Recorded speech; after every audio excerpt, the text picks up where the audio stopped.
ठीक है फिर, तो सौभाग्य है कि बगल में ना भाई। ठीक है, 15-20 मिनट का टाइम दीजिए ना।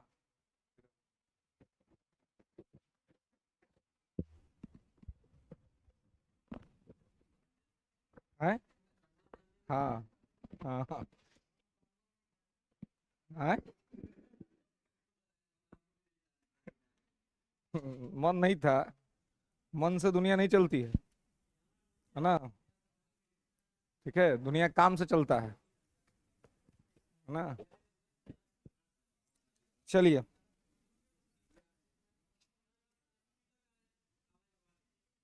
बढ़ा दीजिए जी, थोड़ा सा देखिए तो। तो वो नहीं जा रहा है आवाज। ये ऑनलाइन वालों के लिए होता है। ठीक है, आपको तो हमारा ही एनर्जी का लाभ मिलता है। ठीक है ना। क्योंकि जो आपको हाँ, नहीं अभी जो आपका ये सिस्टम है उसका थोड़ा डिस्टर्ब है। कहीं तार और डिस्कनेक्ट हो गया जिसके वजह से आपको वो नहीं मिल पा रहा है। ठीक है, चलिए आइए।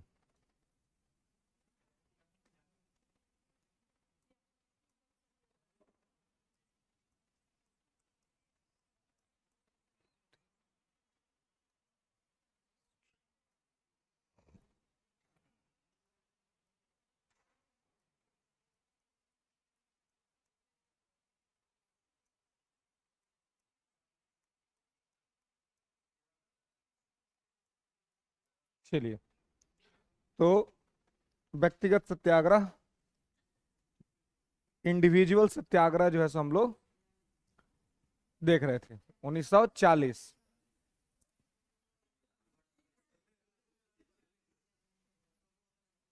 है हमारा कान आह के कोई धोखा नहीं दे सकता हुआ, है ना। चलिए, व्यक्तिगत सत्याग्रह 1940। तो व्यक्तिगत सत्याग्रह जो है, इंडिविजुअल सत्याग्रह, तो इंडिविजुअल सत्याग्रह में आप देखेंगे कि ये प्रथम विश्व युद्ध के दौरान, द्वितीय विश्व युद्ध के दौरान ये चल रहा था, है ना, सेकेंड वर्ल्ड वार के दौरान। ठीक है, तो द्वितीय विश्व युद्ध जो हुआ,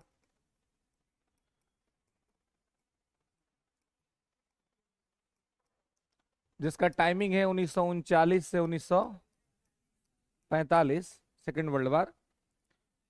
तो सेकेंड वर्ल्ड वार के टाइम पे आप देखेंगे कि 1939 में वायसराय कौन था? लिनलिथगो। तो लॉर्ड लिनलिथगो ने क्या किया था कि बिना किसी भारतीय प्रतिनिधियों से पूछे हुए, बिना किसी भारतीय नेता से पूछे हुए, उसने ये घोषणा कर दी थी कि सेकेंड वर्ल्ड वार में भारत उनके साथ खड़ा है। ठीक है, और 1935 के भारत शासन अधिनियम के आधार पर 1937 में 11 प्रांतों में चुनाव हुआ था, जिसमें सरकारें रन कर रही थी। तो उन सरकारों से भी नहीं पूछा गया कि आप इसमें हमें सपोर्ट कर रहे हैं कि नहीं कर रहे हैं। तो बिना पूछे हुए, है ना, बिना कोई इस प्रकार की चीजों को किए हुए ये कह दिया गया कि क्या किया जाएगा। तो यहां पर व्यक्तिगत हम लोग सेकेंड वर्ल्ड वार चला रहे हैं, सेकेंड वर्ल्ड वार में सब लोग जो है सो पार्टिसिपेट कर रहे हैं। ये जब कांग्रेस के लोगों को, नेताओं को पता चला कि इस तरह से इमरजेंसी डिक्लेयर कर दिया गया देश में, उसने क्या किया, कहा कि भारत सपोर्ट कर रहा है, और सपोर्ट कह करके सभी चुनी हुई सरकारों को बर्खास्त कर दिया और देश में नेशनल इमरजेंसी लगा दिया, आपातकाल की घोषणा कर दी, और पूरा पावर जो है वो सेंट्रलाइज्ड हो गया वायसराय के हाथों में। अब ऐसे में जितनी चुनी हुई सरकारें थी उनको एक बात समझ में आया कि हमारा तो कोई मतलब ही नहीं है, फिर हमसे बिना पूछे जब आप ये अनाउंसमेंट कर दिए तो हमारा तो कोई भूमिका नहीं है इसका मतलब।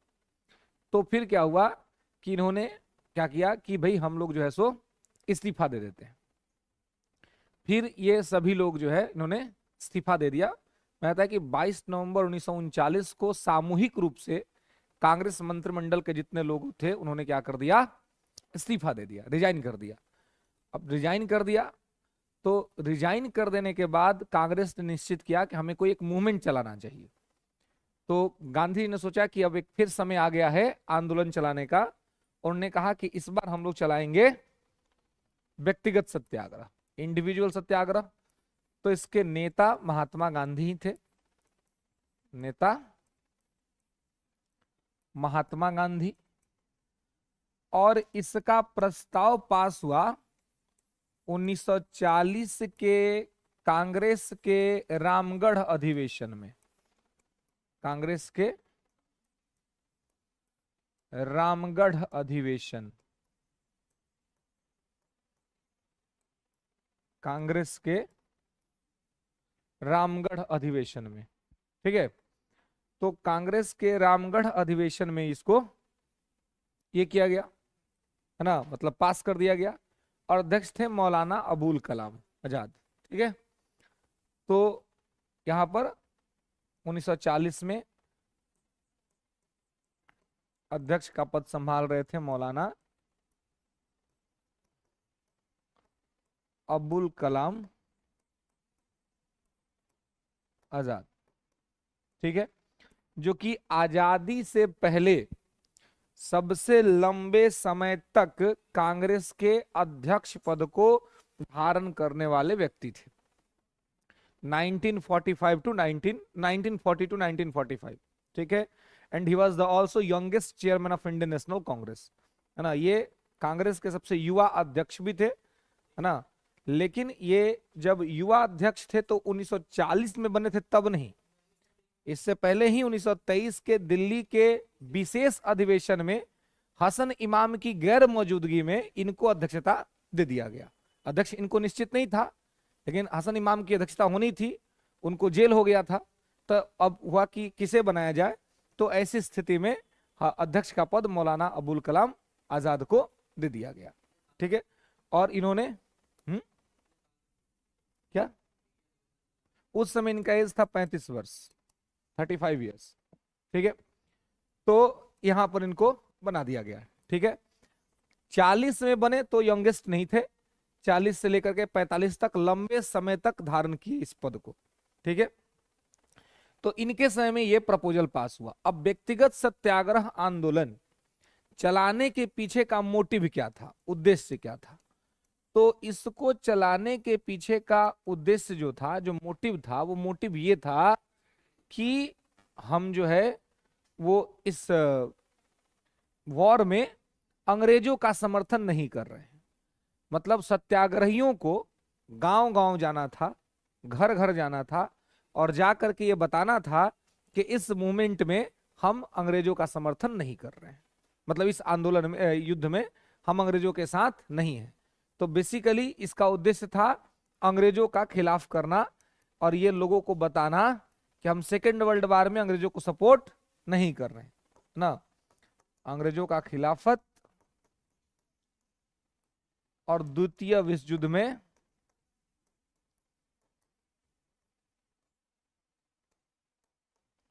भारतीयों की भागीदारी नहीं, या भारतीयों का समर्थन नहीं। क्योंकि इन्होंने तो प्रचार कर दिया था कि भारत सपोर्ट कर रहा है, तो अब लोगों को कैसे बताया जाए? उस समय कोई ऐसा न्यूज चैनल नहीं था कि एक बार न्यूज चला दिया जाए, है ना, और न्यूज चला करके सबको बता दिया जाए कि we are not participated in this war. तो हम लोग चूंकि वो बता नहीं सकते थे, तो इसलिए हमने क्या निश्चय किया, हमने ये तय किया कि ये सारे लोग जो हैं, है ना, मतलब अंग्रेज, इनका हम समर्थन इसमें नहीं कर रहे हैं। तो बेसिकली अब ये सत्याग्रही जो होते थे, जिसमें कहा था कि सबसे पहले इसमें जो सत्याग्रही बनाए गए थे वो विनोबा भावे बनाए गए थे। इसके प्रथम सत्याग्रही विनोबा भावे थे, है ना, लेंगे पहले सत्याग्रही विनोबा भावे, और दूसरे सत्याग्रही थे जवाहरलाल नेहरू, जवाहरलाल नेहरू। तीसरे सत्याग्रही को बीपीएससी ने काफी फेमस बना दिया, है ना। 67वीं बीपीएससी कमीशन के एग्जाम में पूछा गया था कि तीसरे जो सत्याग्रही थे वो कौन थे, है ना। तो तीसरे सत्याग्रही थे ब्रह्मदत्त, ठीक है, तो पहले विनोबा भावे, द्वितीय जवाहरलाल नेहरू, तृतीय ब्रह्मदत्त। ठीक है, तो ये तीन आपके ये थे। अब क्या था कि जब ये लोग जाते थे, इनका काम था कि ये गांव गांव जाए, है ना, और जाकर के लोगों से मिले। ठीक है, और लोगों से मिल करके उनसे बातचीत करें, उनको बताएं कि हम सेकेंड वर्ल्ड वार में अंग्रेजों के समर्थन में नहीं काम कर रहे हैं, हम अंग्रेजों के सपोर्ट में नहीं है। साथ ही सभी लोगों को ये कहें कि सब लोग दिल्ली चलिए, आज दिल्ली चल करके वहां से हम लोग विरोध करें। इसी वजह से व्यक्तिगत सत्याग्रह का एक और नाम पड़ जाता है, दिल्ली चलो आंदोलन। This movement was also known as Delhi Chalo movement.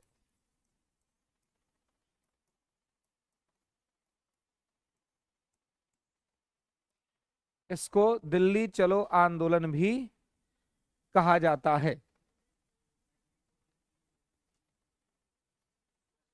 वो नारा था, वो नारा था उनका, है ना, वो उनका नारा था। लेकिन अगर आपसे पूछा जाए कि मूवमेंट जो है दिल्ली चलो मूवमेंट किसे कहा जाता है, तो व्यक्तिगत सत्याग्रह को ही कहा जाता है। व्यक्तिगत सत्याग्रह को दिल्ली चलो आंदोलन के तौर पे भी देखा जाता है, और वो इसलिए क्योंकि इसमें कहा जाता था सत्याग्रहियों को कि आप दिल्ली चले और दिल्ली में चल करके क्या करे, तो विरोध आंदोलन करे और अंग्रेजों पर दबाव बनाने का काम करे। ठीक है, तो ये गांधी के द्वारा ही प्रायोजित कार्यक्रम था, ये गांधी ही चला रहे थे, गांधी ही इसके लीडर थे, गांधी ही इसको नेतृत्व कर रहे थे, गांधी के कहने पर ही ये मूवमेंट जो है सो शुरू किया गया था। लेकिन अलग अलग लोग इसमें लीड कर रहे थे, ठीक है, सत्याग्रही के तौर पे, लेकिन फाइनल कप्तान जो थे इसमें गांधी थे। ठीक है, तो गांधी को आप देख रहे हैं 1920 में अपना नॉन कोऑपरेशन करते हैं, 1930 में सिविल डिसओबीडियंस करते हैं, और 1940 में आपको व्यक्तिगत सत्याग्रह करते हैं। अब फिर 1942 में क्या करते हैं, तो भारत छोड़ो आंदोलन, ठीक है, क्विट इंडिया मूवमेंट करते हैं। ठीक है, तो यहां पर इसको जैसे आपको ध्यान रखना है कि अब जब ये मूवमेंट हो रहा था तो अंग्रेजों को काफी परेशानी हो रही थी। अब परेशानी क्या हो रही थी, तो परेशानी होने का जो सबसे बड़ा रीजन था वो ये था कि इनको समस्या ये हो रही थी कि अब ये क्या करे, किस तरीके से समर्थन करे, है ना, किस तरीके से सपोर्ट ये करे, एक्वायर करे। क्योंकि आप देख रहे हैं कि यहां पर इनके साथ समस्या क्या हो रही थी कि अब उधर जर्मनी, जापान और इटली, इन तीनों ने इतना ब्रिटेन को परेशान कर दिया था कि ब्रिटेन की मंशा ये थी कि यार अगर भारत हमें सपोर्ट नहीं करेगा सेकेंड वर्ल्ड वार में तो ना करे, लेकिन बस इतना सपोर्ट करे कि अपने यहां शांति बना के रखे, अपने यहां शांति बना के रखे। इससे क्या होगा कि अंग्रेज फोकस कर पाएंगे उधर। अब मान लीजिए कि अगर आपका किसी से झगड़ा चल रहा है, उसी में आप किसी और आदमी से झगड़ा कर लिए, या वहां पर भी उपद्रव हो गया, तो अब क्या होगा, आपका ध्यान बटेगा। तो इतिहास का नियम भी करता है कि अगर उलझना है तो एक बार में एक ही आदमी से उलझिए, उससे क्या होगा, भटकाव की संभावनाएं कम रहेंगी। अन्यथा अगर एक ही साथ सबसे उलझ जाइएगा तो क्या होगा, फंस जाइएगा, आप फोकस नहीं कर पाइएगा, आप फोकस नहीं कर पाइएगा तो दिक्कत हो जाएगा। इसलिए अंग्रेजों ने सोचा कि भाई कम से कम यहां पर इनको इतना कर दे कि आप जो है सो हमारा समर्थन करें, है ना, हमारा विरोध तो कम से कम ना करें। ठीक है, तो अब ये जो है, अब यहां पर इस तरह की जब स्थिति बनी, तब हुआ कि अब क्या किया जाए भाई, अब किस तरह से सिचुएशंस को, सीन्स को कंट्रोल किया जाए। तो इन्होंने सोचा कि आपको पॉलिटी मैंने बताया था, अंग्रेजों ने सोचा कि एक काम करते हैं, देखते हैं कि इंडियंस का डिमांड क्या है। तो ये एक ऐसा समय था, थोड़ा सा इसको पॉलिटी से कनेक्ट करेंगे, जब भारतीयों का सबसे बड़ा डिमांड था संविधान सभा, कि हमें हमारा कॉन्स्टिट्यूएंट असेंबली दे दो ताकि हम अपना संविधान बना ले। तो इसी बहाने सोचा इन्होंने कि एक काम करते हैं, इस बात को स्वीकार कर लेते। अब तक तो ये स्वीकार भी करने को तैयार नहीं थे कि हम संविधान बना देंगे, ठीक है, ये बात भी स्वीकार करने को तैयार नहीं थे।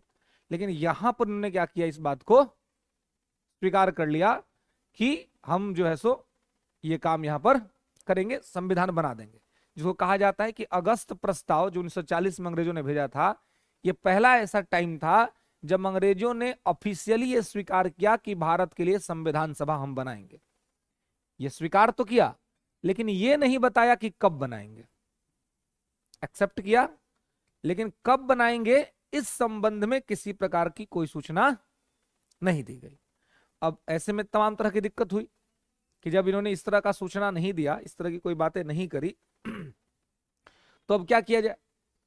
तो अब जो है हमने इसको, इन बात को भी स्वीकार नहीं किया। व्यक्तिगत सत्याग्रह के बाद इन्होंने ये ऑफर दिया हमें कि हम जो है सो आपको संविधान सभा दे देंगे, फिर भी हमने इसको इग्नोर किया क्योंकि इसमें डेट नहीं था। कह रहे थे कि दे देंगे, लेकिन कब देंगे कोई नहीं जानता था। कह रहे थे कि सेकेंड वर्ल्ड वार के बाद यूरोप का कोई भी ऐसा युद्ध नहीं है जो शॉर्ट टर्म में खत्म हो जाए, है ना। शॉर्ट टर्म में खत्म होने वाला यूरोप का कोई भी युद्ध नहीं है कि जो शॉर्ट टर्म में खत्म हो जाए, एकदम तुरंत में खत्म हो जाए। है कोई युद्ध आप इतिहास में पूरा उठा के देख लीजिए जो 10 दिन में खत्म हो गया हो। 30 वर्षीय युद्ध, 100 वर्षीय युद्ध, सप्तवर्षीय युद्ध, है ना। इनका कोई भी युद्ध ऐसा नहीं है जो तुरंत खत्म हो जाए, है ना। भविष्यवाणी होती है कि खत्म हो जाएगी, लेकिन खत्म होने का नाम नहीं लेती है। इस तरह का इनका जो है सो सिचुएशन था। क्लियर है। अब आप देखेंगे कि अब अंग्रेज क्या करे भाई। तो अब गांधी जी देखे कि अब जब ये हमारा बात मानने को सब तैयार हो रहा है, तब यही समय है कि इस पर प्रेशर क्रिएट किया। अब समझौता नहीं होगा, दबाव समझौता दबाव खत्म हुआ, संघर्ष विराम संघर्ष भी खत्म हुआ। अब जब दुश्मन कमजोर है तो यही टाइम है दुश्मन पे चढ़ जाने का और दुश्मन से कंप्लीट सेल्फ रूल छीन लेने का। और ये बात गांधी को समझ में आई, और यही व्यक्तिगत सत्याग्रह के साथ गांधी ने कहा कि अब हमें तैयारी करना चाहिए क्विट इंडिया मूवमेंट का, भारत छोड़ो, है ना। अब है कि भाई भारत छोड़ के जाओ, अब अपना तुम्हारा मैटर यूरोप का झगड़ा है, तुम यूरोप में निपटा लो, इधर हमारे यहां अब तुम्हारी कोई भी ये नहीं चलेगी, है ना। तो इस तरह का यहां पर चीज किया गया। ठीक है, तो लिखेंगे, नोट लिखेंगे कि व्यक्तिगत सत्याग्रह के दौरान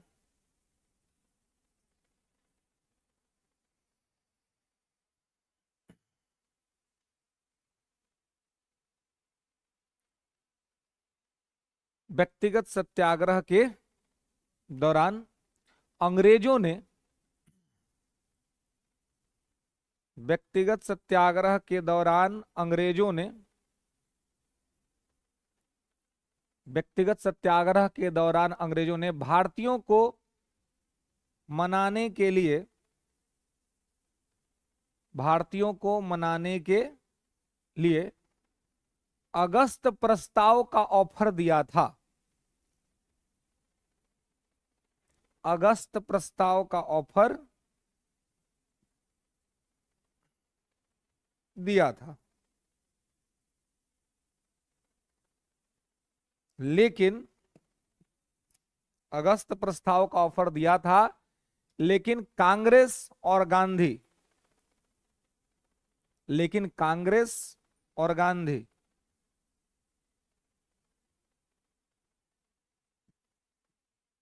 ने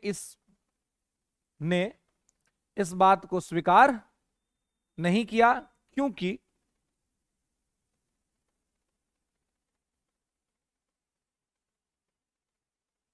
क्योंकि इसमें संविधान सभा बनाने की बात तो थी, सभा को बनाने की बात तो थी, लेकिन समय सीमा निश्चित नहीं था।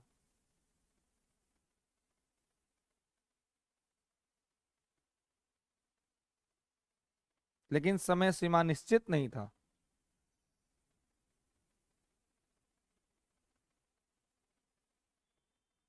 लेकिन समय सीमा निश्चित नहीं था, इसलिए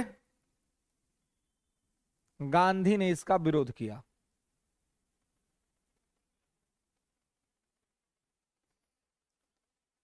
गांधी ने इसका विरोध किया। ठीक है, नेक्स्ट। और इस समय अगला पॉइंट लेंगे। इस समय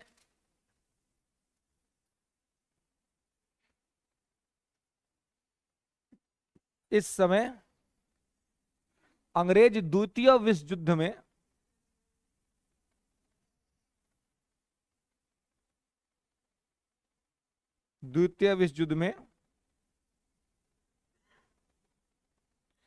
पूरी तरह से दबाव में थे।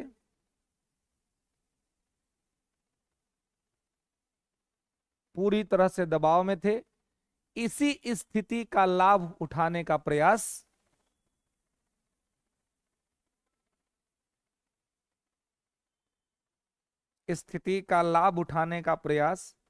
गांधी जी के द्वारा किया गया।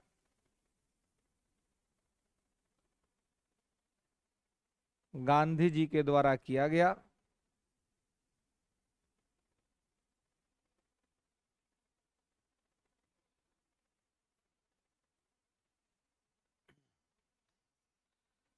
और भारत छोड़ो आंदोलन की पृष्ठभूमि तैयार कर दी गई।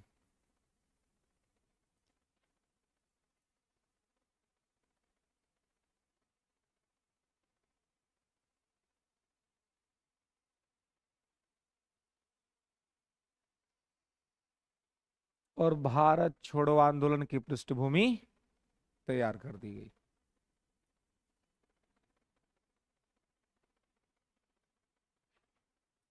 ओके, भारत छोड़ो आंदोलन की पृष्ठभूमि तैयार कर दी गई। अब देखिए, भारत छोड़ो आंदोलन का तो ये कारण था कि अंग्रेज कमजोर पड़ गए थे। दूसरा लिखेंगे कि जापान के द्वारा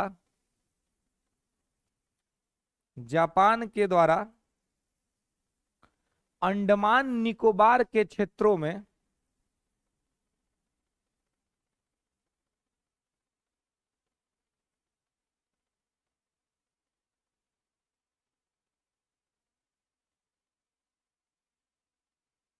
ठीक है, जापान के द्वारा अंडमान निकोबार के क्षेत्रों में किए जाने वाले हस्तक्षेप भी भारत छोड़ो आंदोलन की पृष्ठभूमि तैयार कर रहे थे।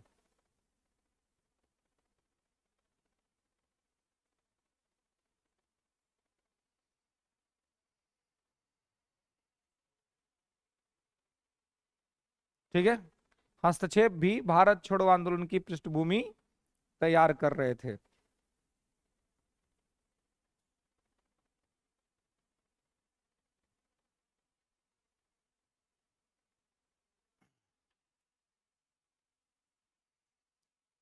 ओके, उसके बाद इसी वर्ष आया था एक अकाल, है ना, लिख लेंगे इसी वर्ष।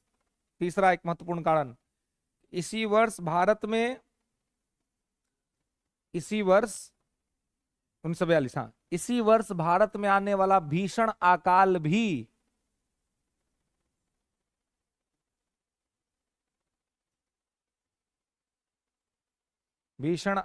भी भारत छोड़ो आंदोलन का कारण बना।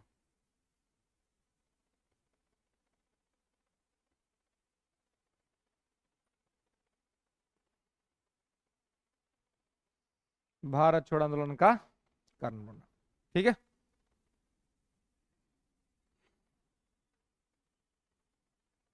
अब देखिए, तो ये 3 कॉजेज एकदम आपको ध्यान रखने हैं। एक तो द्वितीय विश्व युद्ध में ब्रिटेन की कमजोर स्थिति, दूसरा जापान एग्रेसिव हो रहा था। अब भारत को डर था कि कहीं ऐसा ना हो जाए कि ब्रिटेन से स्वतंत्र होकर के जापान के गुलाम बन जाए।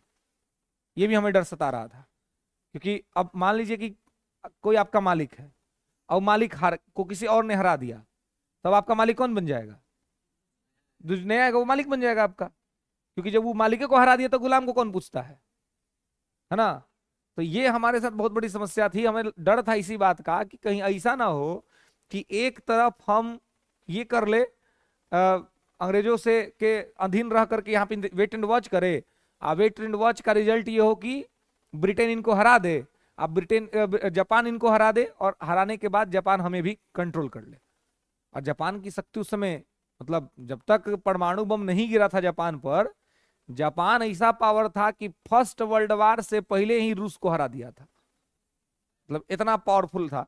माने एशिया का एकमात्र ऐसा देश जो एकदम छोटा देश लेकिन सभी यूरोप के और अमेरिका के नाक में चना चबा दिया था कि भाई अपना देखते रहो क्या हो सकता है ना। मतलब उनकी हालत खराब करने वाला एकमात्र एशियन कंट्री, और वो था जापान।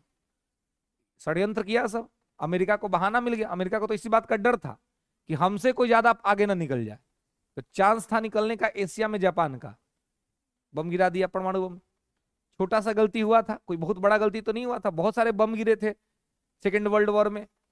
पर्ल हार्बर पर हमला हुआ, और उसका बदला आप एटम बम से लेते हैं। उसका बदला आप एटम बम से लेते हैं, एटम बम गिरा देते हैं। इसका मतलब क्या हुआ, नेस्ता नाबूद कर दे, है ना। अब कोई आदमी मान लीजिए कि आपके पैर से गाड़ी चढ़ा के उतार दिया, गलती थी उसकी, नहीं करना चाहिए था उसको, तो उसके लिए आप AK-47 ला के मार दीजिएगा उसको, तो ठीक बात नहीं ना है। हाँ ठीक है, आपको इतने तो आप मुआवजा लीजिए, आप खर्चा लीजिए उससे, है ना। आप उसको एहसास कराइए कि गलती है, क्या आप उसको मारने के लिए एकदम पूरा कुछ भी कर दीजिएगा। तो वही इन लोग का जो है सो गलती था, ये लोग को ये काम जो है सो नहीं करना चाहिए था। अमेरिका का द्वीप था वो, ठीक है, अमेरिका का द्वीप था, है ना। ये आपको उत्तर अमेरिका में ही। और ये युद्ध जो था, ये इतना चौतरफी हो गया था, ग्लोबल हो गया था गुट बनने की वजह से, कि जापान ने भी जानबूझ के किया था। क्योंकि वहां पे वो क्या कर रहा था, वो जो है कि हथियार दे रहा था ये लोग को, है ना। इस हथियार देने के वजह से अब क्या हो रहा था कि अब दिक्कत हो रहा था, आर्म्स दे रहा था, तो अब जापान को दिक्कत था कि जापान, इटली और जर्मनी को दिक्कत यही था कि हथियार बड़े स्तर पे सबको दे रहा था। आई चाहता भी था कि जीते मित्र राष्ट्र नहीं, मतलब वही लोग जीते। क्यों? क्योंकि अमेरिका का विचारधारा था कैपिटलिज्म का, इसका भी विचारधारा था कैपिटलिज्म का। तो पूंजीवादी होने के वजह से ये चाहता था कि यही लोग जीते। तो पर्ल हार्बर से गुजर रहा था अमेरिका का जहाज, उसमें अमेरिका के नागरिक भी थे। अभी क्या किया कि बम गिरा दिया। अब बम गिराने से उसका नागरिक सब मर गया, और जब मर गया तो अब हुआ कि अब हमको बदला लेना है। जबकि वो मतलब दूसरा तरीका से भी आप बदला ले सकते थे, लेकिन खुन्नस ही था और याद था कि यही उद्देश्य है जो रूस को हराया है ना। अभी फर्स्ट वर्ल्ड वार से पहले तो इसके ताकत का तो पता है कि ताकत क्या है। यानी अगर ये देश बहुत आगे निकल गया तो पूरे वर्ल्ड पर रूल करेगा, और ये सत्य बात है। अगर सेकेंड वर्ल्ड वार में एटॉमिक वॉर जापान पे नहीं हुआ होता तो वर्तमान की वैश्विक परिदृश्य कुछ और ही होता। और ये कोई लीडर उडर अमेरिका अमेरिका लोग लीडर नहीं होता, छोटा सा देश जापान लीडर बन के बैठा होता, है ना। है ऑस्ट्रेलिया, हाँ, बहुत जगह पे उनको तो लगभग हर जगह पे, इवन जर्मनी सरेंडर कर गया था, लेकिन जापान कहां सरेंडर किया था। जापान हर जगह पहुंचा था, जहां जहां ये लोग डिस्टर्ब कर रहे थे, जहां जहां मित्र राष्ट्र के लोग थे, सब जगह, है ना, सब जगह जो है वहां पर ये हो रहा था, ठीक है। तो लेकिन अब क्या है कि इसी वजह से आप देखिएगा कि वहां पर किसी तरह का कोई मतलब अमेरिका को लेकर, जापान को लेकर के सबके अंदर में एक भय था कि ये अगर देश कहीं अगर आगे निकल गया, जीत गया, तो फिर सभी लोगों का हालत खराब कर देगा। इसलिए बहाना खाली चाहिए था, है ना, कि कोई बहाना मिले, कोई सॉलिड रीजन मिल जाए।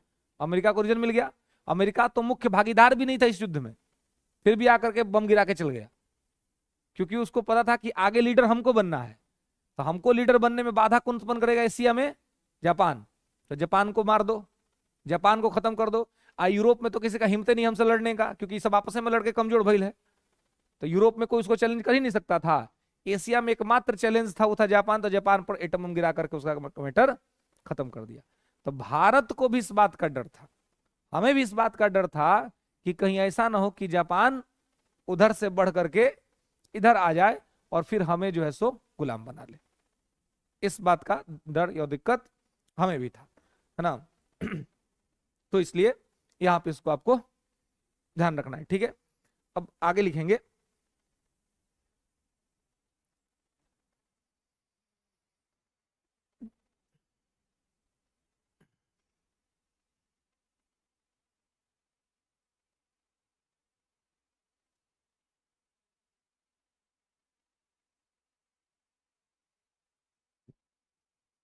ओके।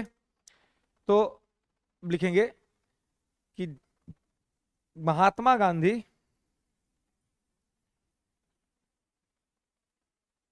महात्मा गांधी के द्वारा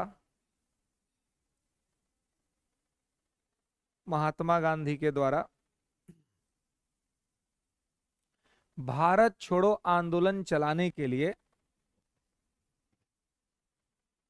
एक प्रस्ताव कांग्रेस के सामने रखा गया।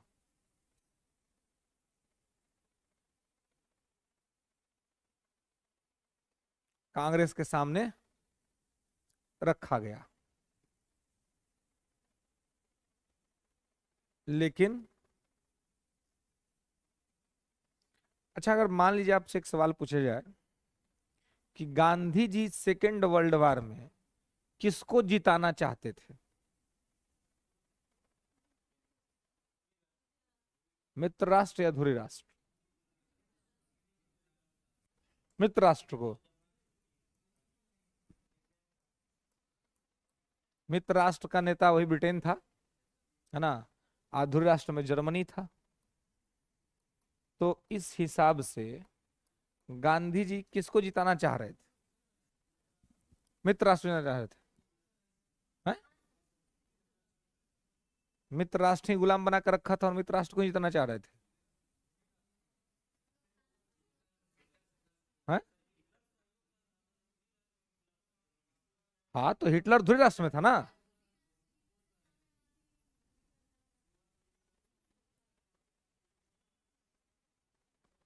हम्म। अच्छा, तो क्या भारत में समाजवाद नहीं है? आप तो प्रस्तावना में समाजवाद लिखा हुआ है। हैं? हिटलर का सपोर्ट गांधी जी नहीं करते थे। हाँ, तो गांधी तो ऐसा फर्स्ट वर्ल्ड वॉर में भी सोचते थे, तो फर्स्ट वर्ल्ड वॉर में काहे नहीं किया आजाद? हाँ? और अगर गांधी चाहते ही थे कि ब्रिटेन जीते, तो भारत छोड़ आंदोलन क्यों? जीत जाने दीजिए आराम से, पहले उधर का मैटर सुलझा लेगा और उसके बाद अपना इधर करेंगे काम। हम्म। मित्र राष्ट्र का था। हैं? मित्र राष्ट्र ही होगा। कितने लोग मित्र राष्ट्र के साथ है कि गांधी जी मित्र राष्ट्र को जिताना चाहते थे? हैं? है ना। तो 4-5 लोग हैं, 5 लोग जो कह रहे हैं कि मित्र ध्रुवी राष्ट्र के साथ कितने लोग हैं? ध्रुवी राष्ट्र के साथ। अच्छा, अब बाकी लोग किसी के साथ नहीं है, जो होना होगा तो देख लेंगे। हैं? क्या ला दिमाग खर्चा करे इसमें? है? हमको क्या फर्क पड़ता है, गांधी जी है ये नहीं है ना। आज सेकेंड वर्ल्ड वॉर चलिए नहीं रहा है ना। तो हमें क्या फर्क पड़ता है कोई जीते। देखिए,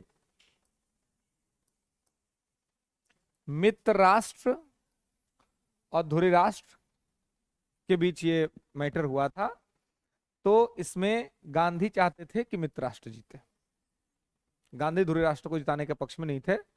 गांधी कोई जरूर पता था कि ब्रिटेन जीतेगा तो हमारे लिए कुछ अच्छा तो नहीं करेगा, लेकिन गांधी लोकतांत्रिक मूल्यों को मानने वाले व्यक्ति थे, डेमोक्रेटिक वैल्यूज को मानते थे। और डेमोक्रेसी ब्रिटेन में बहुत पहले से था। लोकतंत्र जो है 1688 के गौरवपूर्ण क्रांति से ही उसके यहाँ लोकतंत्र स्थापित हो गया था। इवन उससे पहले से उसके यहाँ लोकतंत्र था। तो और इधर ये जो तीनों देश जो थे, ये तीनों देश तानाशाह थे, डिक्टेटर थे। इनके यहाँ डेमोक्रेसी नहीं था। आजकल एगो यूट्यूब पर एगो बड़ा का नाम है, ध्रुव राठी का नाम आप लोग सुने होंगे, है ना। है ना। तो दूसरे रवीश कुमार, देश के दूसरे रवीश कुमार तैयार हो गए हैं, ध्रुव राठी। ठीक है ना। ये अभी से कुछ वर्ष पहले, हालांकि मैं तो उनको कभी देखता नहीं था, लेकिन कुछ लोगों ने कहा कि थोड़ा सा देखिए क्या कर रहा है आदमी, है ना। तो हमने फिर देखा उसको। तो पहले के उसके वीडियो बहुत अच्छे हैं, जो एकेडमिक बनाया करते थे, जो पढ़ाई पर बनाते थे। आईआर के बहुत अच्छे, है ना। आईआर पर बहुत अच्छा उनका वीडियो है, appreciation like video, international relations पे, या जो हमारे मजदूर फंसे थे उत्तराखंड में उसके सूचना को लेकर के, या फिर बहुत अच्छा अच्छा इंफॉर्मेटिव वीडियो ध्रुव राठी ने बनाया है। इसमें कहीं कोई दो राय नहीं है। लेकिन अब पता नहीं कौन सा उनको नशा चढ़ गया, कौन सा नशा करता है, देखो है ना, है ना। तो अब जो है, अब ये ध्रुव राठी महोदय जो हैं, इनको लग रहा है कि देश में डिक्टेटरशिप आ गई है, देश में तानाशाहीपन आ गया। ये तो नेता सबका भाषा है, ये सब भाषा कोई शिक्षक बोले तो शोभा देता है, लेकिन कोई पढ़ाने वाला बोले कि देश में तानाशाहीपन आ गया है, ये राहुल गांधी बोल ले, तेजस्वी बोल ले तो शोभा देता है, इवन बीजेपी वाले खुद ही बोल ले तो शोभा देता है। भारत जैसे डेमोक्रेटिक कंट्री में, जहां पे अभी भी खुल करके सड़क पर आप प्रधानमंत्री को गाली देते हैं, आप कहिए कि तानाशाही आ गया है। तुम जहां से वीडियो बना रहे हो, इंडिया में आकर के इंडिया गेट पर बैठ करके वीडियो बना रहे हो, आप कह रहे हो कि तानाशाही है। अरे पागल आदमी, तानाशाही होता तो तुम तिहाड़ में न रहता जी, तानाशाही रहता तो तुम तिहाड़ में रहता। मतलब ये गजब का बात है कि अगर डिक्टेटरशिप है तो तुम इतना खुल के बोल पाओगे, हम लोग इतना खुल के बोल पाएंगे जी? हैं? खुल करके जो कहते हैं कि महंगाई है देश में, है ना, मोदी जी ने महंगाई बढ़ा दिया, तो हमें लगता है कि भाई तुम मुद्दा नहीं है क्या आलोचना करने का? मोदी को घेरने का मुद्दा खत्म हो गया क्या जी देश में? ऐसा ऐसा मुद्दा है ना कि मोदी जी रोने लगेंगे सामने आकर के, ऐसा ऐसा मुद्दा है कि उनसे सवाल पूछा जाए ना तो जवाब नहीं जुड़ेगा उनको। तो ये सब जब सवाल नहीं पूछेगा मोदी जी से, कहेगा कि तानाशाही आ गया है देश में। तो यही तो पब्लिक के सामने ये लोग का इमेज खराब हो रहा है कि कौन सा तानाशाही है भाई, कि तुम तानाशाही भी कर रहे हो और तुम बोल भी रहे हो। तानाशाही तो 70 के दशक में था ना, जो हम लोगों ने देखा ही नहीं। Maintenance of internal security act, Misa, शक के आधार पर गिरफ्तार करके जेल में बंद, है ना, रॉल एक्ट, काला कानून, वो था तानाशाही। अभी बताइए ना ऐसा कौन सा तानाशाही, किसको उठा करके जेल में बंद कर दिए? अब कहेगी केजरीवाल को उठा के बंद कर दिए। केजरीवाल साधु हैं कहीं के क्या? किसी मंदिर के पुजारी थे केजरीवाल? ये वही केजरीवाल थे जो कहते थे कि आरोप लगने पर इस्तीफा दे देना चाहिए, तो दे कहीं नहीं रहे इस्तीफा। अगर ईमानदार हैं तो, कट्टर ईमानदार हैं तो, हाँ वो कह तो रहे कि हमारा पासवर्ड बदल गया है ना। तो ये कहने का मतलब है कि ऐसा नहीं है कि सरकार को घेरने का मुद्दा नहीं है अपने पास। महंगाई एक बहुत बड़ा मुद्दा है, बेरोजगारी एक बहुत बड़ा मुद्दा है जिस पर सरकार से सवाल पूछ सकता है, और सबसे बड़ा मुद्दा है चुनाव का चंदा। ये सरकार पर के लिए घेरने के लिए बहुत बड़ा मुद्दा है, लेकिन इस पर सवाल नहीं, इस मुद्दा को हावी नहीं। देश में डिक्टेटरशिप हो गया, देश में तानाशाही हो गया, ये सब बोल करके अपने ही ना फंस रहे हैं। अगर देश में तानाशाही रहेगा तो आप ये बतवा बोल पाइएगा? ये ना बताइए पहले, ये बोल के आप बच रहिएगा, वो भी यूट्यूब पर। अभी सरकार चाहेगी तो आईपी एड्रेस निकाल करके ट्रेस कर लेगी कहां से बोल रहे हैं आप। 1 मिनट का काम है निकालना, और तुरंत पुलिस जाके उठा लेगी और उठा करके जेल में बंद कर देगी। तो अब आप कह रहे हैं कि इस तरह का कोई भी एक अरेस्टिंग बताइए भारत सरकार का, जो इस तरह का कोई अरेस्टिंग हुआ हो बोलने के वजह से। बोलने के वजह से एक अरेस्टिंग बिहार में हुआ, मनीष कश्यप का। तो हाँ हाँ हाँ, तो हाँ, कौन सी गिरफ्तारी है? 20 साल, 2014 से है 20 साल से जेल में है। कौन सा मैथमेटिक्स बता रहे हो भाई? हाँ, तो तो 1984 में कौन था सत्ता में देश में? फिर उसके बाद से दबदबा सेट के सेंटर में शासन कौन कर रहा था? दिमाग सही है ना? राहुल गांधी से दिमाग गड़बड़ा नहीं ना रहा है? यही यही बात है, बिल्कुल यही बात है। दिमाग ही, विपक्ष का दिमाग ही भ्रष्ट हो चुका है जी। दिमाग ही नहीं काम कर रहा है विपक्ष का, देश का दिमाग जो है ना वह चल गया पता नहीं कहां दाना खाने के लिए। 1900 2020, हाँ हाँ हाँ हाँ, तो ये 2020 का मैटर। आप कह रहे हैं कि 20 साल से लोग जेल में बैठल है। तो एनआरसी, तो एनआरसी जो है, एनआरसी एनआरसी तो अभी तक आया भी नहीं है। सीए का कानून है, CAA का मैटर है ना। और हमको आप 3 गो नाम बताइए कम से कम जिसका कि जिसको गिरफ्तार करके जेल में बंद किया गया है, उसको छोड़ा नहीं गया। हाँ, उमर खालिद का नाम ही ले रहे हैं। उमर खालिद को थोड़ा सा खंगालिए गूगल पर, उनकी एक्टिविटी क्या है उमर खालिद की।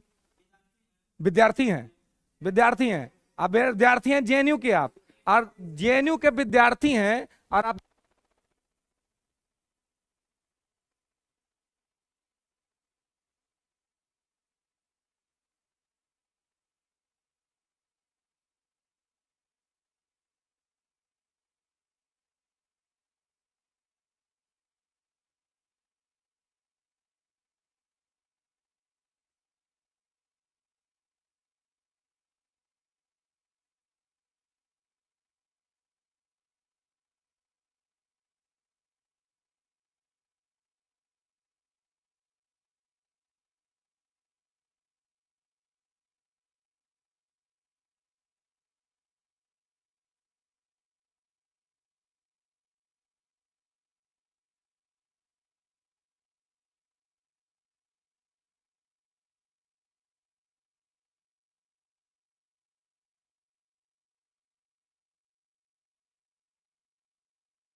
ठीक नहीं कर रहे हैं, सब कुछ ठीक नहीं है देश के अंदर में।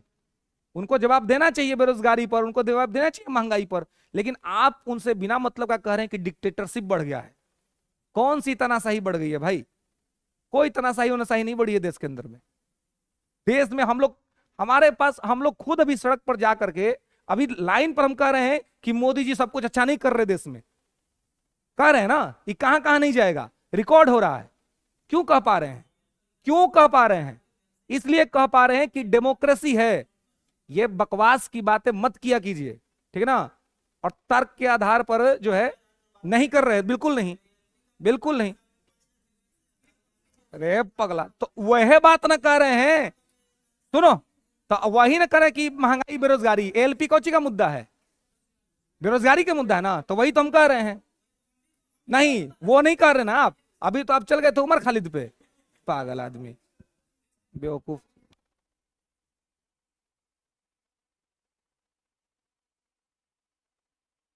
बात आप लोग समझिए कि टॉपिक बिना मतलब का है। जिस देश में आप है ना, भगत सिंह के पुण्यतिथि पर जा करके उनको माला चढ़ा करके प्रणाम करना बड़ा अच्छा लगता है, लेकिन अगर देश में ये भ्रष्ट लोग जो एक से एक पर एक भ्रष्ट है सब, और एक दूसरा को भ्रष्ट का तमगा दे रहा है, ये भ्रष्ट सब इसीलिए सत्ता में है क्योंकि हम लोग कुछ नहीं कर पा रहे हैं, इसीलिए।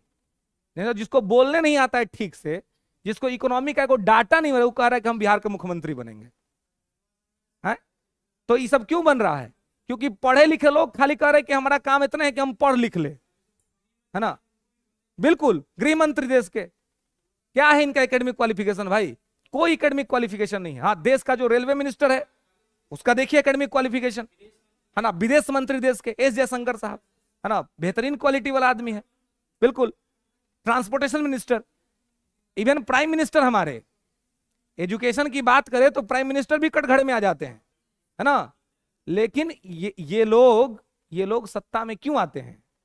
क्योंकि पढ़े लिखे लोगों को केवल रोजगार चाहिए, पढ़े लिखे लोग को केवल रोजगार चाहिए कि हमको नौकरी दे दो। इसीलिए अनपढ़ सब रोजगार देने वाला मशीन खोल के बैठ गया है। पढ़ा लिखा आदमी क्या कह रहा है कि वैकेंसी दो, अनपढ़ आदमी कह रहा है कि हम वैकेंसी दे देंगे 2 साल बाद।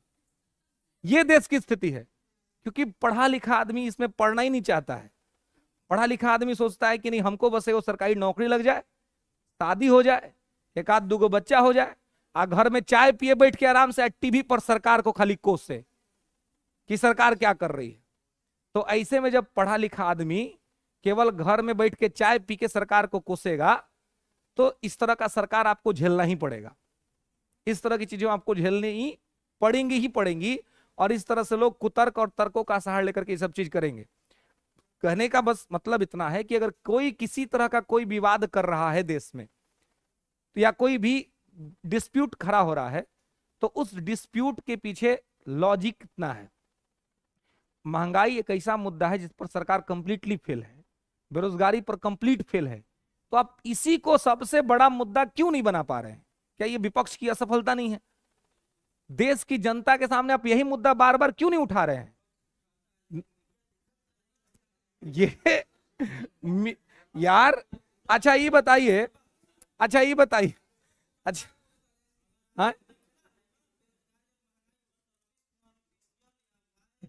नहीं देखना है, कोई मत देखिएगा पगला आदमी को, ठीक है।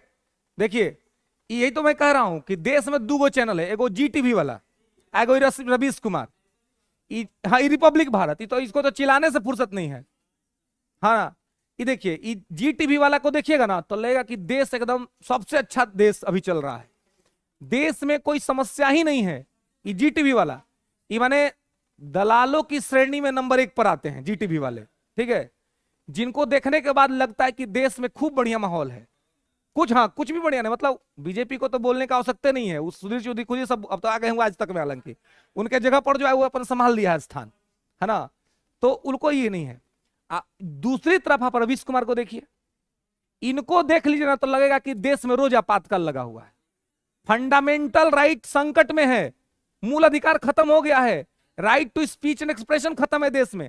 अब किसको सुने? ये दोनों का दोनों देश का घातक है, वो जी टीवी वाला भी, आई भी, रिपब्लिक भारत उसके अर्णव गोस्वामी, तो इसीलिए देखिए अर्णव गोस्वामी के साथ क्या हुआ था, जेल भेज दिया था ना सब। आई कौन भेजा था? अर्णव गोस्वामी को जेल कह रहा है सब ना कि लोकतंत्र खतरा में, वही लोग भेजा था। अर्णव गोस्वामी को जो कह रहा है ना कि मीडिया को अधिकार देना चाहिए, वही लोग अर्णव गोस्वामी को कमांडो भेज करके घर से उठा करके एनएसए लगा करके जेल में बंद करवा दिए थे। जो लोग कह रहे हैं कि देश में लोग संविधान खतरा में है, जो कह रहे हैं कि संविधान खतरा में है, वही लोग मनुष्य कश्यप को 9 महीना तक एनएसए लगा करके रखे थे कोर्ट में, जो कह रहे हैं कि संविधान खतरा में है। तो जो संविधान खतरा वाला बात कह रहे हैं, तो समझ रहे हैं कि मैटर एक ही है, दोनों बगल यह चल रहा है। जो जहां पर सत्ता में है उस सत्ता का प्रयोग अपने हिसाब से कर रहा है। अब मजे का बात यह है कि दोनों कह रहा है कि हम गांधी को मानते हैं, है ना, मजेदार बात है कि दोनों कह रहा है कि हम गांधी को मानते हैं, लेकिन अगर गांधी जी की आत्मा कहीं होगी और भारत को देख रही होगी तो जरूर बेचारे दुखी हो रहे होंगे, जरूर दुखी हो रहे होंगे और सोच रहे होंगे कि यार हमार फोटो लगा करके, हमार बात करके सब हमको ये कर रहा है ना। भगत सिंह का पोता अभी आवाज उठाया था बेचारा कि अरविंद केजरीवाल जब गिरफ्तार हुए तो उनकी पत्नी आई टीवी पर, है ना, न्यूज में, आप पीछे लगा दी भगत सिंह का फोटो, उनका पोता आ गया बाहर के भाई कम से कम हमारा भगत सिंह को तो कस दो यार, इनको तो मत लगाओ, नाम लेने के चक्कर में भगत सिंह को लगा दोगे पीछे कि देखो हम भगत सिंह हो गए हैं। तो कहने का मतलब है कि अभी ऐसा प्लेटफॉर्म पे हम लोग चल रहे हैं देश में कि रियलिटी का दिक्कत है, वास्तविकता कोई आपको नहीं दिखा रहा है। एक आदमी है जो अंधभक्ति करने में बिजी है, अंधे रूप से भक्ति कर रहा है सरकार का, है ना, एक है जो अंध विरोधी है, अंधे रूप से विरोध कर रहा है। दोनों में से कौनों को नहीं दिख रहा है, दोनों का चश्मा खराब है ना, है? मीडिया को वास्तविकता दिखलाना चाहिए, है? देखिए विपक्ष जो है, मीडिया का काम है विपक्ष का रोल करना, लेकिन अगर कोई चीज अच्छा हुआ है तो आप अच्छा भी दिखाइए, आज जो गलत है वो भी दिखाइए, ये मीडिया का काम है। मीडिया डेमोक्रेसी का 4th पिलर है, 4था स्तंभ है। तो दिक्कत यह कि हर कोई किसी ना किसी का गगनचुंबी मतलब चरणचुंबी बन गया है कि हमको इनका चरण चूमना है, हमको इनका चरण चूमना है। रवीश कुमार का स्ट्रेटजी समझिए, अभी बहुत कम ऐसे मीडिया कॉर्नर हैं जो मोदी जी के खिलाफ हैं। तो एक ऑडियंस देश में ऐसा भी है ना, एक ऑडियंस तो देश में ऐसा भी है जो ऑडियंस मोदी के खिलाफ में है। वो पूरे ऑडियंस किसको देखेगा? उनको देखेगा। एंड ऑफ द टाइम उनके व्यूअर्स बढ़ेंगे और एंड ऑफ द टाइम उनके अकाउंट में पैसा आएगा। और उनको पता है कि उनकी छवि ऐसी हो गई है कि सरकार वाले लोग उनको देखेंगे ही नहीं। सब लोग अपने अपने मार्केट के हिसाब से अपना ये कर रहा है कि भाई हम ऐसा चीज दिखाए जिससे कि हमको अधिक से अधिक व्यूअर्स मिले। लेकिन मीडिया का काम केवल ये नहीं है कि हमको पैसा आ जाए किसी तरीके से।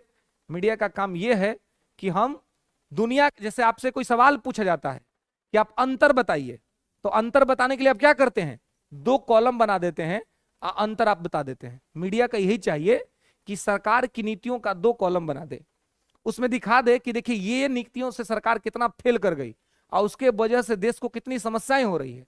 और दूसरी तरफ ये दिखाए कि ये देखिए ये भी कुछ नीतियां हैं जो कि ठीक ठाक है। अब जनता पर छोड़ दे कि जनता डिसाइड करे कि उसको क्या करना है। लेकिन दिक्कत क्या है कि एक धर रहा है जो केवल कमी दिखाने की कोशिश कर रहा है, और एक धर रहा है जो केवल अच्छाई दिखाने की कोशिश कर रहा है। कमी और अच्छाई, जितने लोग जो कमी गिनाने वाले हैं, जो सरकार की कमियां गिनाते हैं, उनसे कहिए कि आप 5 को अच्छाई बताइए, नहीं बता पाएंगे। आज जितने लोग अच्छाई बताने में बिजी हैं, अच्छाई बताने से उनको फुर्सत नहीं मिल रहा है, उनसे कहिए कि हमको 5 को सरकार का कमी बता दो, वो कमी नहीं बता पाएगा। क्योंकि लोग अपने अपने हिसाब से स्टडी कर रहे हैं, लेकिन ये स्टडी ठीक नहीं है। स्टडी का ये धारा ही ठीक हो सकता है कि आप अच्छाई और बुराई दोनों को देखिए, आप दोनों का पार्लर स्टडी कीजिए, और उसको पार्लर स्टडी करने के बाद ही आप देखिए कि भाई क्या सही और क्या गलत हो सकता है ना।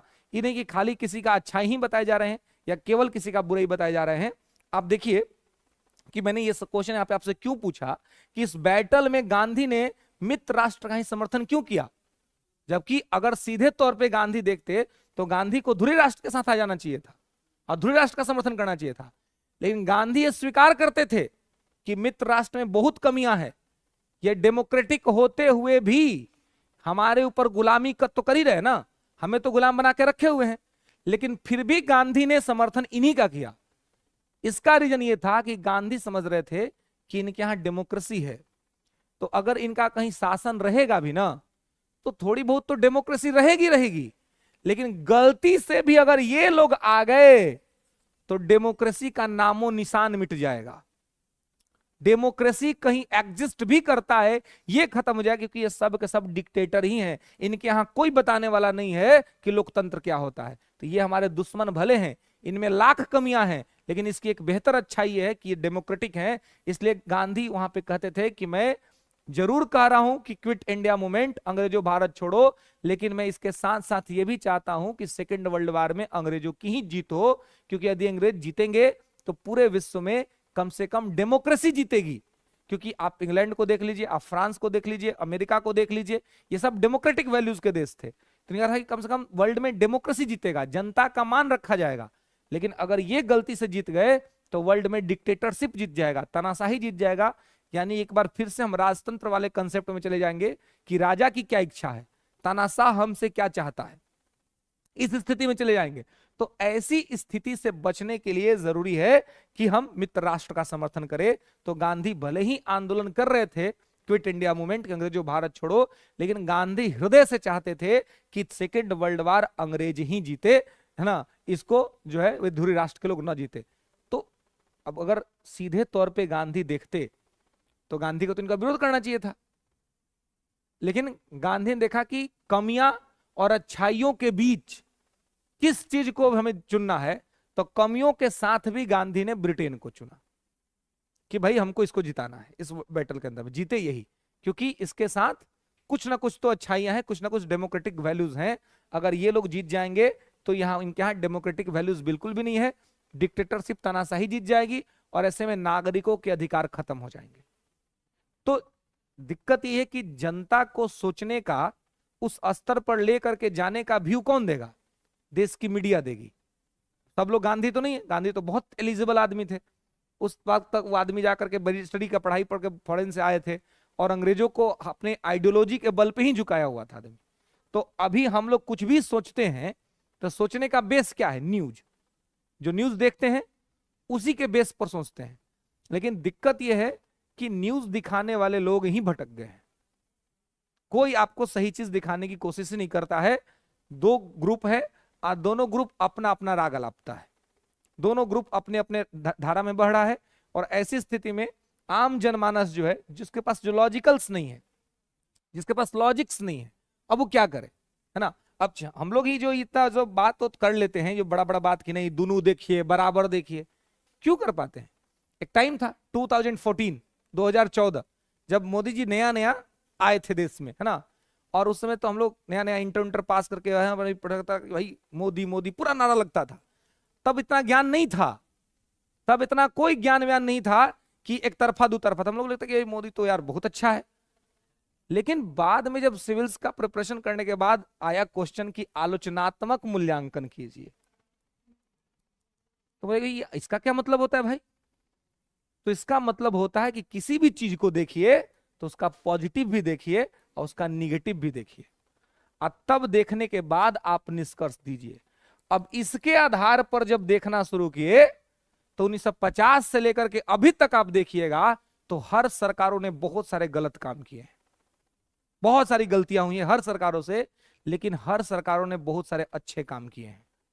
क्योंकि अगर वो अच्छे काम नहीं किए होते तो देश आज इस स्थिति में नहीं पहुंचा होता। तो उसके बाद एक जो मिला, एक जो कंक्लूजन निष्कर्ष आया पूरी तौर पे कि सब लोग एक ही जैसे हैं, बहुत ज्यादा अंतर किसी में नहीं है, है ना। बस थोड़ा बहुत आप देखेंगे तो कुछ अंतर लेस एंड मोर मिलेगा 2 और 4 का, बाकी सब लोग एक ही जैसे हैं। तो इसलिए सबका उस एक बराबरी के स्तर पे मूल्यांकन होना चाहिए, उसका पॉजिटिव और नेगेटिव देख करके। अगर हम एक तरफा किसी का मूल्यांकन करेंगे तो या तो ये हो सकता है कि हम किसी के अंधभक्त बन जाएं या फिर हम किसी के अंध विरोधी बन जाएं, और ये दोनों ही रास्ता गलत है। ना तो किसी को अंधभक्त होना चाहिए और ना ही किसी को अंध विरोधी होना चाहिए। आंख खुला रखना चाहिए ताकि रास्ता साफ दिखे, है ना। आंख बंद कर लेंगे तो पता नहीं कौन सा धारा आएगा और आपको किस कुआं में डाल देगा, कोई नहीं जानता है। खुला रहेगा तो आपको क्लियर दिखेगा, फिगर आउट होगा कि क्या सही और क्या गलत है ना। और आप देख ही रहे हैं कि आजकल तो चूंकि लोग कहते हैं कि मीडिया नहीं दिखा रहे, सोशल मीडिया का जमाना है भाई। एक से एक चीज वायरल हो जा रही है, बड़ा से बड़ा नेता लोग का बेइज्जती तुरंत पता चल जा रहा है ना। बड़े से बड़े लीडर लोग का बेइज्जती पता चल जा रहा है, उनकी अच्छाइयां पता चल जा रही हैं कि क्या कर रहे नहीं कर रहे। तो ऐसे में केवल ये कह देना कि मीडिया नहीं दिखा रही है, ये कहीं ना कहीं अपने कर्तव्यों से भी मुंह मोड़ने जैसा है कि आप अपना काम भी ठीक से नहीं कर पा रहे। आपको जो ड्यूटी मिला है आप ड्यूटी ठीक से नहीं कर पा रहे हैं। आपके पास तो पूरा टीम है ना। आप अपना यूट्यूबर टीम साथ रखिए ना। आजकल तो लोग यूट्यूबे देखता है, आजकल न्यूज कितना आदमी देखता है जी। फोन खोल के लोग शॉर्ट्स देखते हैं, शॉर्ट्स में आप न्यूज देखते हैं कि भाई कहां पे क्या चल रहा नहीं चल रहा है। हर लोग के पास वो सिस्टम है। आप घुमाइए और आप अपने अच्छे कामों को दिखाइए, या आप अपने जो मुद्दे उठा रहे हैं उस मुद्दे को फैलाइए देश के अंदर में, लोग देखेगा और लोग सोच समझ के अपना फैसला करेगा।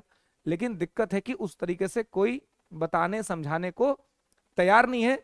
इसलिए इससे अच्छा तो गांव में जो बैठा हुआ आदमी सब वो सब ठीक है, कम से कम वो सब सत्ता पक्ष के हो आज चाहे विपक्ष हो। आजकल तो सब लोग कहने का हिम्मत रख रहा है कि तुम काम किए हो तो तुमको वोट देंगे, और काम नहीं किए हो तो चुपचाप चल जाओ, हम तुमको वोट नहीं देंगे, है ना। ये आज की जनता का ताकत है ना, जो स्पष्ट बोल दे रही है। पहले लोग नेता लोग से बोलने में डरता था, अब स्पष्ट कर रहा है कि ठीक है आप आए हैं तो चाय पी लीजिए जाइए। केंद्रीय मंत्री को ही बात कह दिया जनता ने, सेंट्रल मिनिस्टर को, कि आए हैं तो ठीक है चाय वो पी लीजिए, लेकिन वोटवा तो हम नहीं देंगे आपको। बताइए, तो आप समझ रहे हैं कि वोटर्स कितने स्ट्रांग हो रहे हैं, है ना, कि है ना। बिल्कुल। अब एक बात नेता लोग को दिमाग में, एक बात नेताजी लोग को दिमाग में बैठ जाना चाहिए कि अब बिना काम किए आपको वोट नहीं मिलेगा। अब आप वो समय धीरे धीरे बीत रहा है कि आप किसी का नाम लेकर के आइएगा, आपको लोग वोट दे देगा। पहले होता ना कि ऊपर देख के वोट दो, आप लोग नहीं नीचे देख के वोट देंगे। हमारा सांसद कौन है, मेरा मेंबर ऑफ पार्लियामेंट कौन है। अभी खूब धूप में घूमेंगे, 4 साल जाकर के दिल्ली में बैठेंगे, अब वो नहीं होगा। अब 4 साल आपको आना पड़ेगा, जब जब सेशन की छुट्टी होगी, जब शीतकालीन सत्र, बजट सत्र, ये सब छुट्टी होगा तो आपको आना पड़ेगा धरातल पर, और लोगों के बीच घूमना पड़ेगा, घूम करके उनको बताना पड़ेगा कि कैसे किन चीजों को यहाँ पे करना है और किस तरीके से चीजें यहाँ पे चल रही हैं। और तभी जा करके लोग आपसे कनेक्ट कर पाएंगे। अन्यथा आप देख रहे हैं बहुत सारे देश के अंदर में ऐसे निर्दलीय उम्मीदवार हैं जिनको किसी भी दल का टिकट नहीं मिला है, लेकिन उनकी पॉपुलैरिटी बढ़ रही है और लोग उनको पसंद कर रहे हैं कि भाई हमको इनको, और इसके वजह से पक्ष और विपक्ष दोनों में डर पैदा हुआ है कि कहीं यही सब सीट न खराब कर दे, है ना। तो ये एक जो मैसेज जाएगा सोसाइटी के अंदर में, वो मैसेज सही जा रहा है कि भाई जो हमारे पास काम करेगा हम उसको ही वोट करेंगे, जो काम नहीं करेगा उसको हम वोट नहीं करेंगे। तो और ये यही एक ऐसा चीज है जिससे आपको लगता है कि सही में आप डेमोक्रेसी में हैं, है ना। तभी ना बड़ा से बड़ा लोग घर घर घूम रहा है और हाथ पैर छू रहा है जी, प्रणाम कर रहा है। नहीं तो ऐसे फिर पूछेगा ही लोग मिलने के लिए टाइम नहीं मिलेगा आपको, है ना, मिलने के लिए भी आपको टाइम जो है सो नहीं मिलेगा, ऐसा स्थिति है।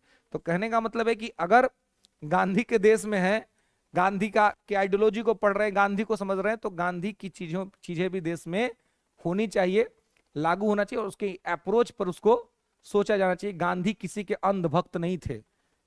आजकल कांग्रेस के भक्ति करने वाला लोग जो कहता है कि कांग्रेस के भक्त हैं, वही गांधी थे जो कहते थे कि कांग्रेस को खत्म कर दो। कांग्रेस अंधभक्त नहीं थे गांधी। और गांधी ने कहा था कि सम्मान बचा लो कांग्रेस का, अपमान मत होने देना इसका, क्योंकि इससे राष्ट्रीय आंदोलन का मान सम्मान और प्रतिष्ठा जुड़ा हुआ है ना। है? क्या दल विहीन लोकतंत्र के समर्थक तो गांधी ही थे। राम मनोहर लोहिया भी इस बात को कहते थे, लेकिन गांधी ने भी उस समय वो कहा था कि अब तो देश आजाद हो गया, तो आप एक मतलब दल वाली आइडियोलॉजी पे काम मत करिए, क्योंकि फिर आपको क्रिटिसिज्म तो झेलना पड़ेगा।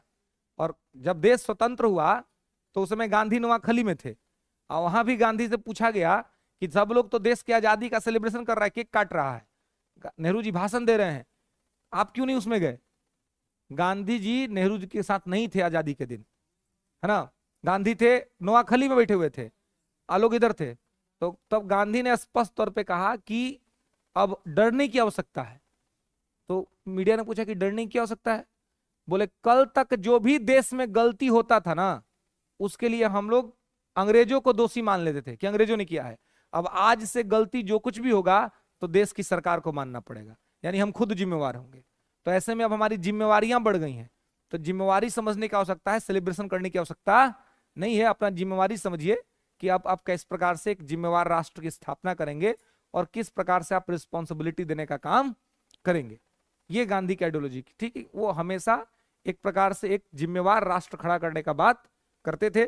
और यहां पर भी जब गांधी ने भारत छोड़ो आंदोलन की रूपरेखा तैयार की, तो कांग्रेस इस बात के लिए तैयार नहीं थी कि भारत छोड़ो आंदोलन अभी किया जाए, क्योंकि लोग का इस बात का डर था कि कहीं ऐसा ना हो कि गांधी फिर से आंदोलन शुरू करे, आंदोलन शुरू करके इसको तुरंत वापस ले ले। लास्ट लाइन क्या लिखा है आपने?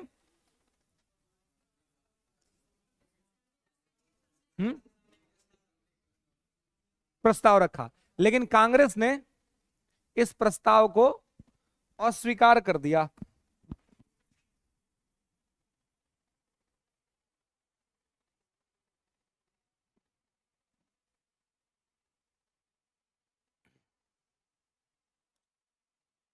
ठीक है, अस्वीकार कर दिया, ठीक है, अस्वीकार कर दिया। तो इसी समय गांधी ने कहा था, तो इसी समय जब उन्होंने अस्वीकार कर दिया, तो इसी समय गांधी ने कहा था कि भारत के बालू से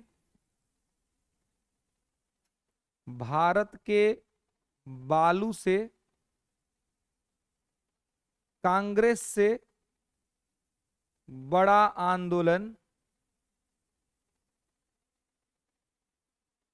भारत के बालू से कांग्रेस से बड़ा आंदोलन खड़ा कर दूंगा।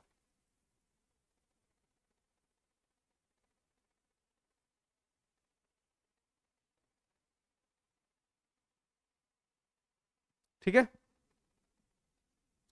अब जब गांधी का ये एटीट्यूड कांग्रेस ने देखा तो डर गए लोग कि कहीं ऐसा ना हो कि बाबा सही में मैटर गड़बड़ कर दे ना, कि गांधी तो किसी के सुनने वाले थे नहीं। और गांधी को पता था कि आम जनता का विश्वास गांधी में अभी भी है ना, पार्टी के नेता करे ना करे, आम जनता गांधी को मानती थी, क्योंकि गांधी को देखती थी कि गांधी कैसे हैं। गांधी ने अपना पूरा भेष वैसे ही बना लिया था जैसे आम आदमी का था। गांधी कोई कोट पैंट सूट नहीं पहनते थे उस टाइम पे। भारत की जो स्थिति थी, भारत की जो गरीबी थी, गांधी उसी में जी रहे थे। लेकिन गांधी को व्यक्तिगत तौर पे कोई गरीबी नहीं थी, गांधी का परिवार कोई गरीब परिवार नहीं था। गांधी चाहते तो आराम से कोट पैंट पहन के आंदोलन कर सकते थे वो, लेकिन गांधी ने देखा कि जिस देश का नेता मैं हूं, उस देश के लोगों के पास कपड़ा नहीं है, तो ऐसे में हम अगर कोट पैंट पहन करके निकलेंगे तो लोग हमसे कनेक्टिविटी नहीं स्थापित कर पाएंगे, लोग हमसे जुड़ नहीं पाएंगे। तो गांधी कहीं भी जाते थे, लोग उनसे जुड़ जाते थे, क्योंकि लोग देखते थे कि गांधी हमारे जैसा ही है। गांधी कोई सूट बूट वाला आदमी, कोई अमीर आदमी नहीं है, हमारे और आपके जैसा ही है। और इसलिए गांधी के साथ कनेक्टिविटी बनाने में कोई दिक्कत नहीं होती थी।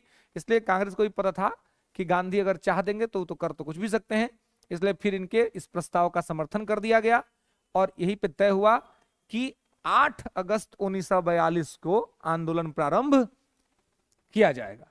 ठीक है, बंबई में एक्सेप्ट किया गया था। ठीक है, हाँ, लेकिन जुलाई 1942 में बंबई में जुलाई 1942 में बंबई में इस प्रस्ताव को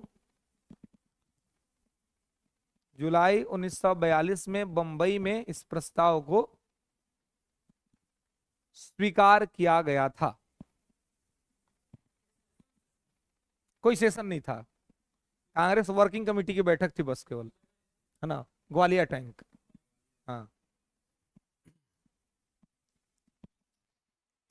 ठीक है, तो यहां पर इसको स्वीकार किया गया था। ठीक है, उसके बाद 8 अगस्त 1942 को, ये कि 8 अगस्त 1942 को भारत छोड़ो आंदोलन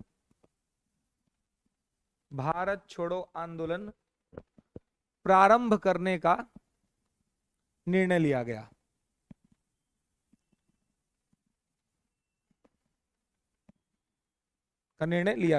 इसलिए इस घटना को अगस्त क्रांति के नाम से भी जाना जाता है।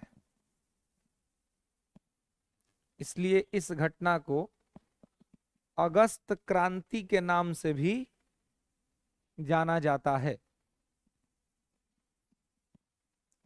इसलिए इस घटना को अगस्त क्रांति के नाम से भी जाना जाता है। ठीक है, अगस्त क्रांति के नाम से जाना जाता है। अब देखिए, तो 8 अगस्त को चलाने की घोषणा हुई थी, लेकिन आप देखेंगे कि इस आंदोलन के प्रारंभ होने की जो एग्जैक्ट तिथि मानी जाती है वो 9 अगस्त मानी जाती है।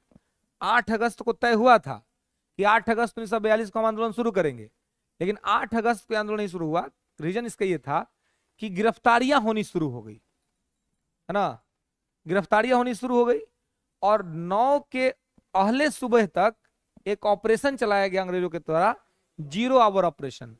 आज 0 आवर ऑपरेशन के तहत भारत में कांग्रेस के जितने बड़े लीडर्स थे, जो जहां थे, उनको वहीं से उठा करके वहां के नजदीक के जेल में बंद कर दिया गया। इसको कहते हैं इमरजेंसी जैसा माहौल, इसको कहते हैं तानाशाही डिक्टेटरशिप, है ना, कि बोलने का कोई मैटर ही नहीं, है ना, आपको उठा करके आपको जेल में बंद कर दिया जाएगा, है ना, और आपको फिर जेल में रहना पड़ेगा। तो अब इस तरह से स्थिति वहां पे बन रही थी। तो पहले ही गांधी इस बात को जानते थे कि यही होना है। अब इस बार क्योंकि अंग्रेज सेकंड वर्ल्ड वार में इन्वॉल्व है, वो चाहेंगे नहीं कि बहुत ज्यादा दिक्कत हो, इसलिए नेताओं को पकड़ के वो जेल में बंद करेंगे। इसलिए गांधी ने यहाँ पर एक भाषण दिया था जिसमें उन्होंने कहा था कि इस आंदोलन का नेतृत्व युवा के हाथों में रहेगा, है ना। वो जानते थे कि जितने बड़े लोग हैं वो सब तो क्या हो जाएंगे, गिरफ्तार हो जाएंगे। तो कहा कि नेतृत्व कौन करेगा, युवा करेंगे। और इसमें इन्होंने युवाओं के लिए एक शब्द इस्तेमाल किया, सेल्फ स्पॉन्टेनियस, जिसका अर्थ होता है स्वतः स्फूर्त, है ना। इन्होंने कहा कि युवा स्वतः स्फूर्त होता है ना, सेल्फ स्पॉन्टेनियस होता है। तो इसको नेतृत्व का आवश्यकता नहीं है, डायरेक्शन केवल इसको मालूम होगा ना, तो किसी भी तरह का बड़ा से बड़ा जो है वो स्वीकार कर लेगा। ठीक है, तो वो चीज जो है सो यहां पर चल रहा था। तो इन्होंने क्या किया, स्वतः स्फूर्त, सेल्फ स्पॉन्टेनियस वर्ड का इस्तेमाल किया था। लिखेंगे कि इस आंदोलन में गांधी जी ने युवाओं के लिए स्वतः स्फूर्त शब्द का प्रयोग किया था। इस आंदोलन में गांधी जी ने युवाओं के लिए स्वतः स्फूर्त शब्द का प्रयोग किया था, सेल्फ स्पॉन्टेनियस, स्वतः स्फूर्त शब्द का प्रयोग किया था। ठीक है, और करो या मरो, डू एंड डाई, और करो या मरो का नारा दिया था, और करो या मरो का नारा दिया था, डू एंड डाई। ठीक है, करो या मरो का नारा दिया था, ठीक है, डू एंड डाई। तो करो या मरो का इन्होंने नारा दिया था, ठीक है। तो करो या मरो का नारा दिया और साथ ही कहा अंग्रेजों भारत छोड़ो, है ना, क्विट इंडिया, और साथ ही अंग्रेजों भारत छोड़ो, क्विट इंडिया मूवमेंट या क्विट इंडिया का नारा दिया, ठीक है। एक तो कहा कि करो या मरो और दूसरा कहा भारत छोड़ो, है ना। तो अब देखिए करो या मरो कहने का क्या मतलब है भाई, करो या मरो, तो इसका कहने का क्या मतलब है, ये कहने का मतलब है कि अब अपने उद्देश्य के प्राप्ति के लिए कुछ भी करो, लास्ट ऑप्शन, है ना। मतलब मरीज अब वेंटिलेटर पर चला गया, है ना, अब या तो बचेगा नहीं तो मैटर खत्म होगा। तो करो या मरो, डू एंड डाई इन्होंने कहा। इसीलिए यहां पर एक आरोप गांधी पर लगता है कि जब 1942 में गांधी कह सकते हैं कि करो या मरो, यानी कि कहीं ना कहीं छिपे हुए रूप से ही हिंसा का समर्थन कर रहे हैं, तो क्या 1931 में भगत सिंह के फांसी के समय उनको बचाने के लिए थोड़ा अपने सिद्धांत से समझौता नहीं कर सकते थे, थोड़ा अपना बदल लेते। लेकिन गांधी थे, गांधी अपने समय परिवेश और परिस्थिति के हिसाब से निर्णय लेते थे, है ना। और कोई भी निर्णय उस परिस्थिति के पर वो पर डिपेंडेंट होता है ना। वो उसको आप कांस्टेंट नहीं मान सकते हैं कि कांस्टेंटली कोई निर्णय सही है कोई गलत। तो गांधी ने उसके हिसाब से लिया था, और यहां पे जब कहा कि करो या मरो, तो भारत के युवाओं ने इशारा समझ लिया कि गांधी क्या कहना चाहते हैं। गांधी द्वारा संचालित आंदोलनों में सबसे ज्यादा हिंसा अगर किसी आंदोलन में हुआ तो भारत छोड़ो आंदोलन में हुआ। गांधी को गिरफ्तार किया गया, 9 अगस्त को अर्ली मॉर्निंग गांधी गिरफ्तार हो गए और गांधी को उठा करके आगा खां पैलेस में बंद कर दिया गया कि भैया आप शांत हो जाइए। गांधी वहां बंद हो गए और उसके बाद भारत में चौतरफी हिंसा हो रही थी। ये वही गांधी थे जिसने एक थाना जल जाने के कारण आंदोलन वापस लिया था और हजारों थाने जल गए, गांधी आंदोलन वापस नहीं। अंग्रेज सब जाके बोलता था महाराज क्या कर रहे हैं आप, उन सहयोग में वो खाली चौड़ा चौड़ी में डला था तो आपने वापस ले लिया और यहां आप कुछ बोल ही नहीं रहे। तो गांधी करे छोड़िए ना, लड़का सब है क्या करे, अब हमारी बात सुनेगा कोई, अब हम भी तो बूढ़े हो गए, 20 साल पहले का ना बात है, 20 साल पहले का बात है। 40-42 में हम ये सब काम कर रहे हैं, तो हमारा भी उम्र हो गया, तो अब घर का बच्चा सब है वो सब बदमाश हो गया है। अब एक ही उपाय है कि आप लोग छोड़ के जाइए, अब वो सब हमारो बात अब नहीं मानेगा। अंग्रेज सब गांधी से बहुत रिक्वेस्ट किया था कि एक बार आप ये घोषणा कर दीजिए कि हिंसा न हो और सब लोग जो है सो शांत रहे। गांधी ने एक बार भी नहीं बोला कि सब लोग शांत रहें और हिंसा ना करें, जबकि ये गांधी थे जो एक बार चौड़ा चौड़ी होने की वजह से अपना मूवमेंट जो है सो वापस ले लिए थे। तो मतलब गांधी उस सिचुएशन को समझ रहे थे कि ये समय है, जितना ज्यादा प्रेशर बनाएंगे उतना ज्यादा अंग्रेज बिखरेंगे, इनके बिखरे हुए स्थिति का हम लोग लाभ उठा पाएंगे। हाँ बहुत सारे लोग मरे थे, लेकिन अब देखिए इसमें कोई बड़ा लीडर नहीं ये हुआ, क्योंकि बड़ा लीडर सब जेल में, सारे बड़े लीडर तो जेल में थे। तो इसमें युवाओं को बहुत क्षति हुई, युवा बड़े स्तर पे डिस्टर्ब हुए। लेकिन हाँ उतना हमारे तरफ क्षति नहीं हुई, इसलिए क्योंकि अंग्रेजों का फोकस सेकेंड वर्ल्ड वार में था, तो यहाँ सिपाही इनके पास कम थे, सेना कम थी, इसलिए भी गांधी कुछ नहीं बोल रहे थे कि जितना ज्यादा क्षति पहुंचाएंगे अभी हम ही लोग पहुंचाएंगे, अंग्रेज अभी हम लोग को पहुंचाने का चांस नहीं, क्योंकि उनका पूरा फोकस सेकेंड वर्ल्ड वार में है। इसलिए ये टाइमिंग को गांधी ने समझा और इस टाइमिंग के अकॉर्डिंग ये चीजें यहां पे करी। और इसी समय बिहार से एक नेता काफी बड़े स्तर पे उभरे जिनका नाम है जयप्रकाश नारायण, जो जिनके बारे में कहा जाता है कि इस मूवमेंट में जयप्रकाश नारायण ने बिहार के तरफ से बड़ा रोल प्ले किया था। जेल में तो ये भी बंद थे हजारीबाग जेल में, लेकिन हजारीबाग जेल से ये निकल गए, है ना, और ये भी क्वेश्चन बीपीएससी ने काफी चर्चित बना दिया, क्योंकि 67वीं बीपीएससी में पूछा कि किस त्योहार के दिन भागे थे, है ना।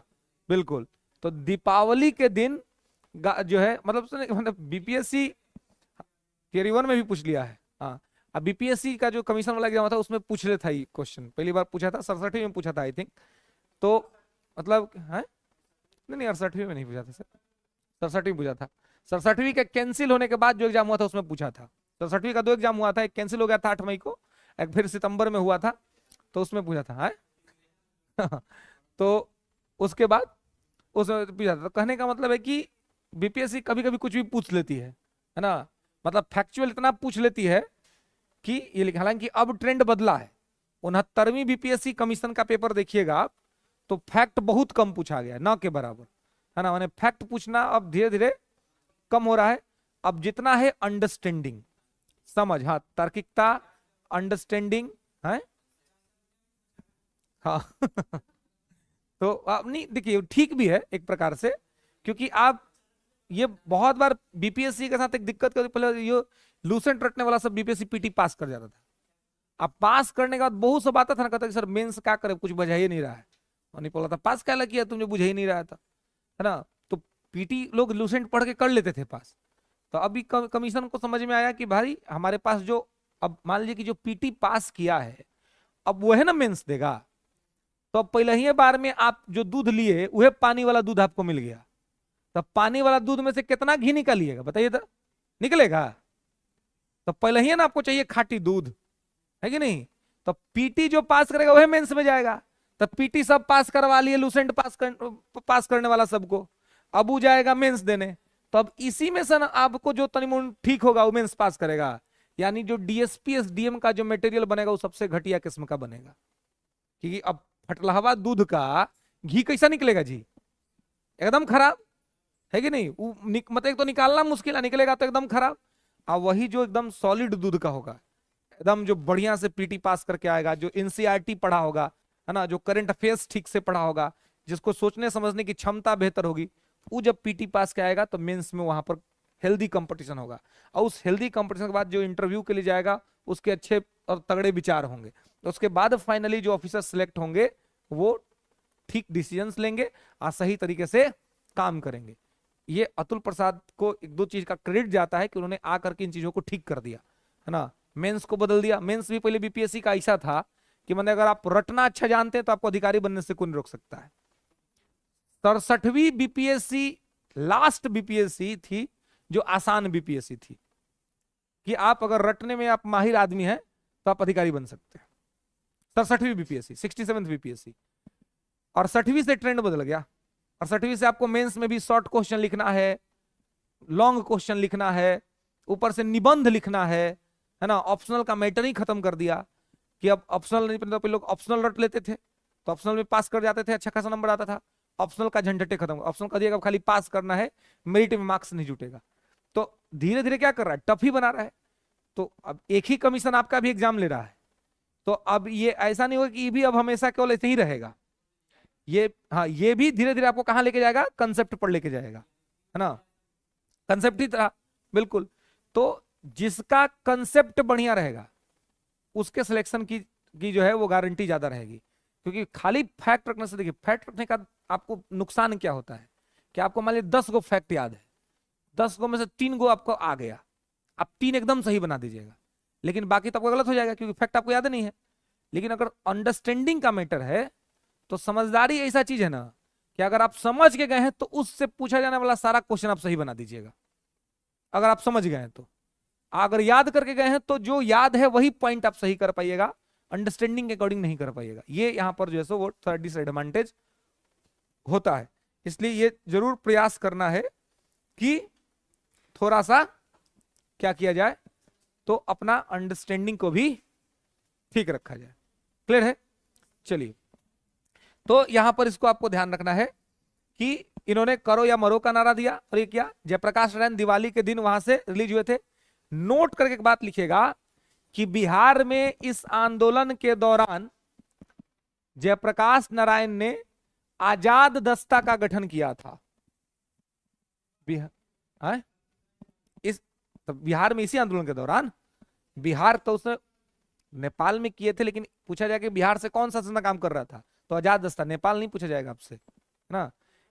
हाँ, कि इसी आंदोलन के दौरान बिहार से जयप्रकाश नारायण ने, हाँ इसे भी लिख लीजिए और एक ही निकलेगा, इस आंदोलन के दौरान जयप्रकाश नारायण ने आजाद दस्ता का गठन किया था। आजाद दस्ता,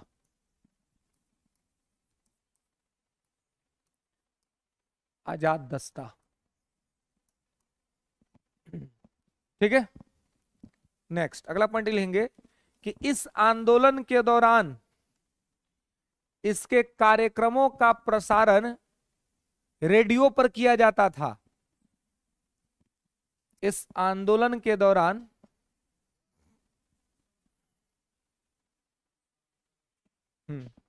उस समय तक आ रहे हैं उस बात पर, पहले लिखिए ना, अभी और भी बात है इसमें, ठीक है। कि इस आंदोलन के दौरान या इस आंदोलन का प्रचार रेडियो स्टेशन के माध्यम से होता था या रेडियो पर होता था, जिसका प्रारंभिक केंद्र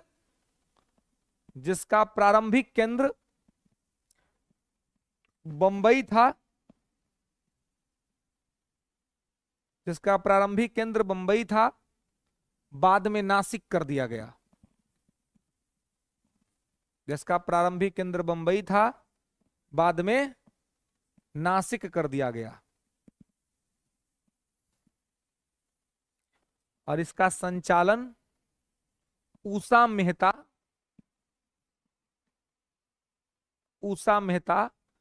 अब्रबाद प्रिंटर, उषा मेहता और अब्रबाद प्रिंटर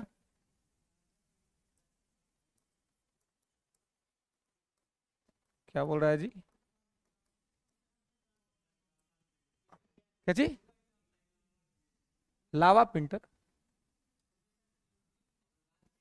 अब्रबाद प्रिंटर, ठीक है। ये भी सहयोगी थे, ठीक है।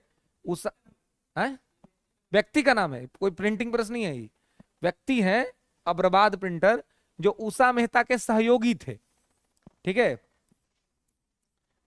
और एक और लिखेंगे कि इसका सारा कार्यक्रम भूमिगत होता था। भूमिगत, इसका सारा कार्यक्रम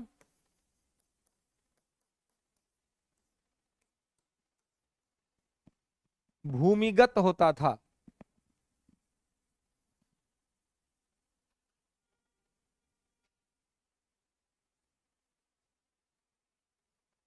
ठीक है। तो ये इसका सारा ये मैटर जो होता था वो भूमिगत होता था, ओके। लेकिन इसी आंदोलन के दौरान 3 जगह समानांतर सरकारों की स्थापना हुई थी। इसी आंदोलन के दौरान 3 जगह समानांतर सरकारों की स्थापना हुई थी।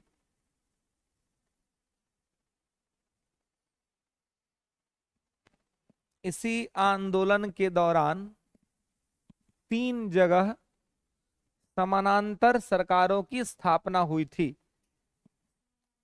समानांतर मतलब पैरेलल गवर्नमेंट, है ना। बलिया में, सतारा में और तामलुक में। बलिया, सतारा और तामलुक बंगाल में है। तामलुक, हाँ तामलुक, हाँ सतारा महाराष्ट्र।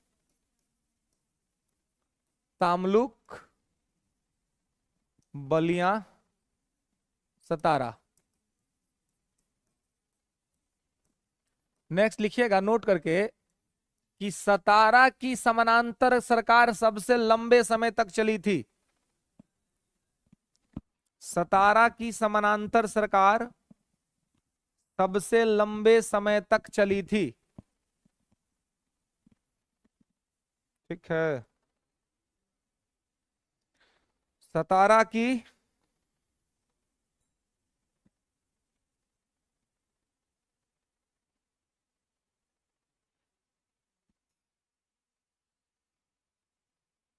ठीक है, तो सतारा की सरकार जो थी वो सबसे लंबे समय तक चली थी। इसके नेता थे why we Chauhan.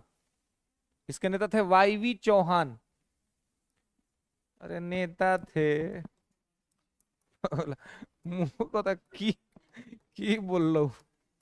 YV Chauhan, है ना, वाईवी चौहान जो थे इसके नेता थे। ठीक है। तामलुक देखिए वहां के ग्राम समूह ने बनाया था, तो कोई स्पेशल लीडर यहाँ पे नहीं था। बलिया में लीडर थे चित्तू पांडे, है ना, जो लीड कर रहे थे। तामलुक का कोई स्पेशल लीडर नहीं था। ठीक है। आइए, सबसे लंबे समय तक सतारा चली थी, तो अगर मतलब बहुत फैक्ट पे जाएगी कितने दिन तक, तो 18 महीने तक चली थी। 18 मंथ तक जो है वो सतारा की सरकार चली थी। अब इस मैंने अब 18 घंटा कहाँ चलेगा जी, है ना।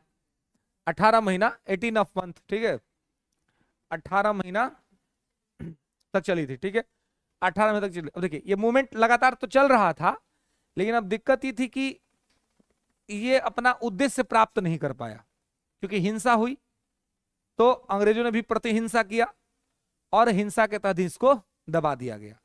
तो ये अपना लक्ष्य को तो प्राप्त नहीं कर पाया, मतलब अंग्रेजों को हम इस मूवमेंट के वजह से तो भगा नहीं पाए, लेकिन हाँ इतना जरूर निश्चित हो गया कि अब ज्यादा समय तक अंग्रेज भारत में टिक नहीं पाएंगे, है ना। क्योंकि उनको भी एक बात समझ में आ गई कि अब भारत में रह पाना हमारे लिए मुश्किल होगा, क्योंकि एक तो उनके अपना इंटरनल जो रिसोर्सेज थे वो कम हो गए थे, संसाधन कम हो गया था, पावर कम हो गया था, ताकत कम बची थी। तो ऐसे में भारत में इन्वॉल्व रहना भी मुश्किल था। और इसी बीच 1945 में के सेकेंड वर्ल्ड वार में ये जीते तो जरूर, लेकिन जीते इस वजह से क्योंकि अमेरिका ने जापान को पराजित कर दिया। तो ये जीतने वाले गुट में तो थे, लेकिन इंटरनली हार गए थे, अंदर से कमजोर खोखला हो गए थे। तो अब क्या हुआ कि दो गो जो पावर उभरा वर्ल्ड में, एगो अमेरिका और एगो यूएसएसआर, ये दोनों मिल करके इनको दबाव किया ब्रिटेन को कि काम करिए, अब आप जितना को गुलाम बना है ना सबको रिलीज कीजिए जल्दी जल्दी, है ना। अब आपको सबको रिलीज करना है, अब आप किसी को गुलाम बना करके नहीं रख सकते हैं। तो इन्होंने सब दबाव बनाया। आज दबाव का अब नतीजा ये हुआ कि अब इनको हुआ कि हमको छोड़ना है। तो ये बात आपने पॉलिटी के अंदर में पढ़ी है कि कैबिनेट मिशन प्लान आता है, और कैबिनेट मिशन प्लान आकर के एक संविधान सभा का रूपरेखा खींचता है और चीजों को यहाँ पे किया जाता है। गांधी की जो भूमिका रही इसके बाद, कि गांधी का फिर तबीयत खराब हुआ, है ना, गांधी की फिर तबीयत खराब हुई और फिर गांधी को रिलीज किया गया। गांधी ने अपना इलाज कराया। हाँ, ये अपना कोइंसिडेंट था गांधी जी का, तबीयत तो खराब होना ही था इनका, तबीयत खराब हुआ, बाहर आए, इलाज कराए। और तब तक एक अलग मुद्दा यहाँ पे शुरू हो गया था, विभाजन का मुद्दा। विभाजन का मुद्दा अब जिन्ना मानने को तैयार नहीं थे, है ना, कि भाई हमको ये किया जाए, विभाजन ही किया जाए, मतलब वो विभाजन के ही पक्षधर थे कि भाई किसी स्थिति में हमको विभाजन किया जाए। तो गांधी किसी भी स्थिति में विभाजन के पक्ष में नहीं थे। गांधी ने कहा कि अगर विभाजन हुआ तो मेरे लाश से गुजरना पड़ेगा। और महत्वपूर्ण बात यह हुई कि विभाजन भी हुआ और गांधी जी के लाश से भी गुजरा गया, है ना, दोनों चीजें हुई, विभाजन भी हुआ और गांधी जी मरे भी। तो ये जो जा करके गांधी जी को मार दिया नाथुराम गोडसे, ये पगला आदमी है। अब इसका इतनी हिम्मत था तो जाके जिन्ना को मार के दिखा देता था। नहीं, मांग तो जिन्ना ना कर रहा था विभाजन का, तो मार के दिखा देते। तो नहीं, गांधी को मार देंगे। बताइए, गांधी बेचारा आदमी मरने के बाद भी वो आदमी कह रहा है कि भाई छोड़ दो, जाने दो, कोई बात नहीं। गोली लगा हुआ है जिस आदमी को, उसके बाद भी वो आदमी कह रहा है कि कोई बात नहीं, युवा है, किसी ने इसका मति बदल दी है। ये बात वो कहता है। सोचिए कि मतलब ये इतना बात कौन कह सकता है। गोली लगी हुई है जिस आदमी को, अब पता है कि हम मरने वाले, अब मर जाएंगे, इसी ने मारी है, फिर भी गांधी कहते हैं कोई बात नहीं। तो उस आदमी की महानता की तो सराहना करनी पड़ेगी ना, स्वीकार करना पड़ेगा कि आदमी महान था। लेकिन अब उसके उनको भी सब भला बुरा बोल देता है, उनको भी गलत सलत बोल देता है, तो सब बात ठीक नहीं होता है। तो अब इस तरह की स्थिति हुई कि गांधी को जब मारा गया, या मतलब इस बीच गांधी दंगा उंगा शांत करा रहे थे, विभाजन को टालने के पूरे ये थे। बाद में लेकिन नेहरू जी और पटेल जी ने स्वीकार कर लिया कि विभाजन करना पड़ेगा। गांधी नहीं तैयार थे, लेकिन इतना हिंसा हुआ। 16 अगस्त 1946 direct action day, direct action day में जिन्ना के नेतृत्व में भारत में इतना दंगा हुआ कि बड़े स्तर पे लोग मरे। अब मतलब देश में कहीं शांति नहीं थी, अशांति ही अशांति था। तो अब हुआ कि भाई क्या किया जाए। तो गांधी तो नहीं चाहते थे कि किसी स्थिति में विभाजन हो, सिचुएशन को ठीक किया जाए, ये गांधी चाहते थे। लेकिन अन्य जो लीडर्स थे, नेहरू जी और पटेल जी, इन्होंने कहा कि भाई अगर हमको बंटवारा के नाम पर यदि शांति मिल रहा है तो शांति ले लेना चाहिए। कि कहीं भी आप देखिए, कहीं भी बंटवारा क्यों होता है कि भाई कहीं मान लीजिए बार रोज रोज झगड़ा हो रहा है, रोज रोज दिक्कत हो रहा है, तो आदमी क्या कहता है कि जब झगड़ा नहीं खत्म हो रहा है तो ठीक है हम लोग अलग हो जाते हैं। ये है ना पार्टीशन, बंटवारा। तो उन्होंने कहा कि जब नहीं हो रहा है तो हम लोग अलग हो जाते हैं। जब सबने स्वीकार कर लिया तब गांधी जी बेचारे क्या करते, कहा कि चलो ठीक है, एक्सेप्ट कर लिए। लेकिन तभी गांधी जी ने ही कहा कि ठीक है बंटवारा होगा, लेकिन ये नहीं होगा कि कौन सब लोग उधर चल जाए चाहे सब लोग इधर आ जाए। जिसकी जहां रहने की मर्जी होगी, अगर कोई हिंदू है वो चाहता है कि हम पाकिस्तान में रहें तो वो रहेगा पाकिस्तान में, अगर कोई मुसलमान है वो चाहता है कि हम हिंदुस्तान में रहेंगे तो रहेगा हिंदुस्तान में। ये किसी को नहीं कहा जाएगा कि आप इस रिलीजियस आइडेंटिटी के साथ अगर ये स्टेट बन रहा है तो आप इस रिलीजन के हैं तो आप इसी यहीं पर जाकर के रहेंगे, इस तरह से आपको नहीं किया जाएगा, है ना। तो रिलीजियस आइडेंटिटी जिनकी जो होगी वो अपनी उस रिलीजियस आइडेंटिटी को मेंटेन करके अपने अपने जगह पर रहेंगे, उसमें उनको कहीं को दिक्कत जो है सो नहीं है ना। तो इस रिलीजियस आइडेंटिटी को जो है सो उन्होंने कहा कि भाई मेंशन करना है ना, और इसको ध्यान रखना है। और यही बात जो है वो गांधी जी के द्वारा वहां पर कही गई और हुआ पार्टीशन। पार्टीशन का जो बात था उसमें हुआ और गांधी जी नोआखली में थे, दंगा को शांत करा रहे थे।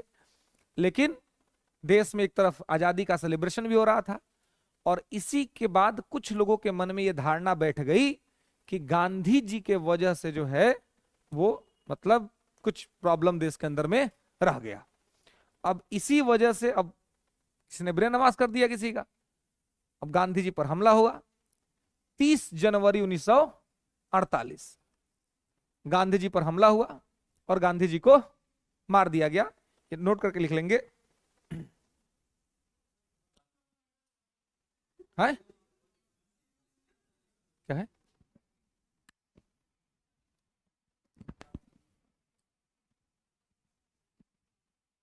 हाँ, क्योंकि इसके बाद की जो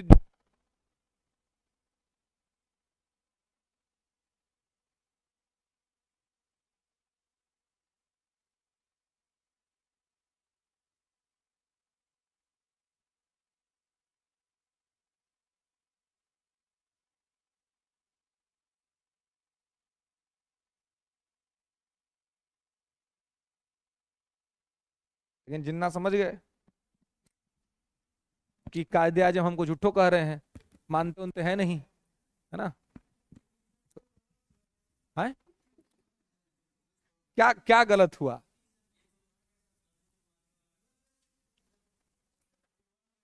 हाँ,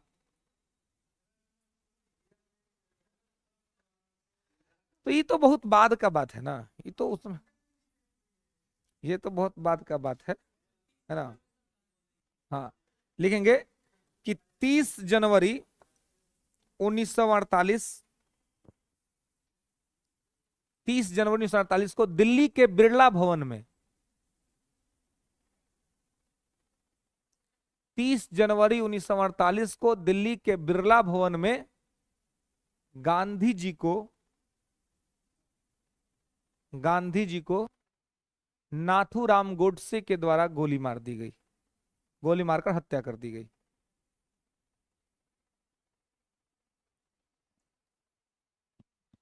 30 जनवरी 1948 को दिल्ली के बिरला भवन में नाथूराम गोडसे के द्वारा गांधी जी को गोली मारकर हत्या कर दी गई।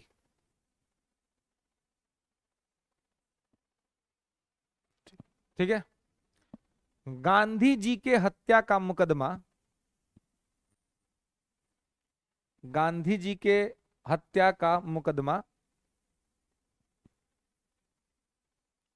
किस पे चला था? नाथूराम गोडसे नाथूराम गोडसे, गोपाल गोडसे, नाथूराम गोडसे, गोपाल गोडसे, मदन लाल पहवा, मदन लाल पहवा, विष्णु करकरे, विष्णु करकरे, दिगंबर करकरे,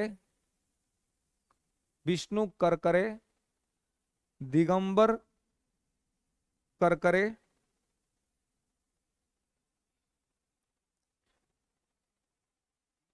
वीडी सावरकर,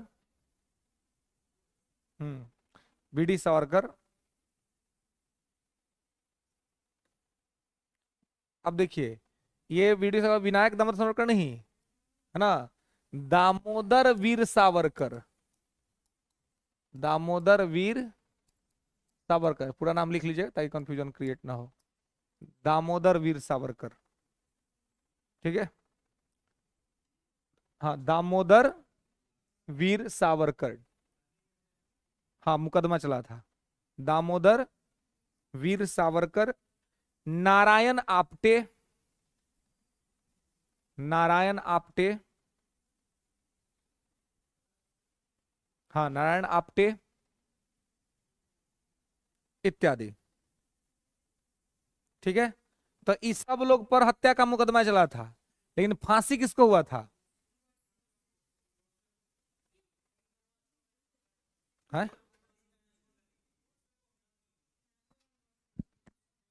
फांसी दो लोगों को हुआ, नाथूराम गोडसे और नारायण आप्टे। फांसी दो आदमी को हुई थी, नाथूराम गोडसे और नारायण आप्टे। लिख लेंगे कि दो लोगों को फांसी हुई थी, नाथूराम गोडसे और नारायण आप्टे को।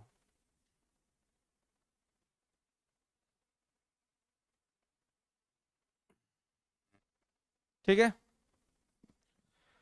अच्छा, तो गांधी जी के हत्या का मुकदमा सुनने वाले जज का नाम क्या था? जिन्होंने पूरे मुकदमा को सुना था और फिर डिसीजन भी दिया था, है? सी।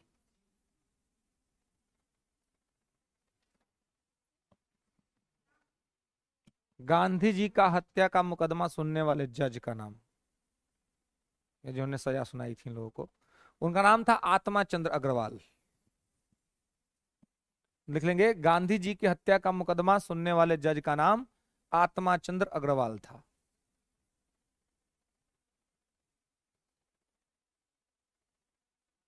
आत्मा चंद्र अग्रवाल। अब देखिए, उस दिन 30 जनवरी 1948 के बाद 31 जनवरी को जो पेपर आया, उस पेपर का मुख्य पृष्ठ पर न्यूज क्या रहा होगा सब जगह? गांधी की हत्या। सबसे बड़ा ये कैरेक्टर थे गांधी।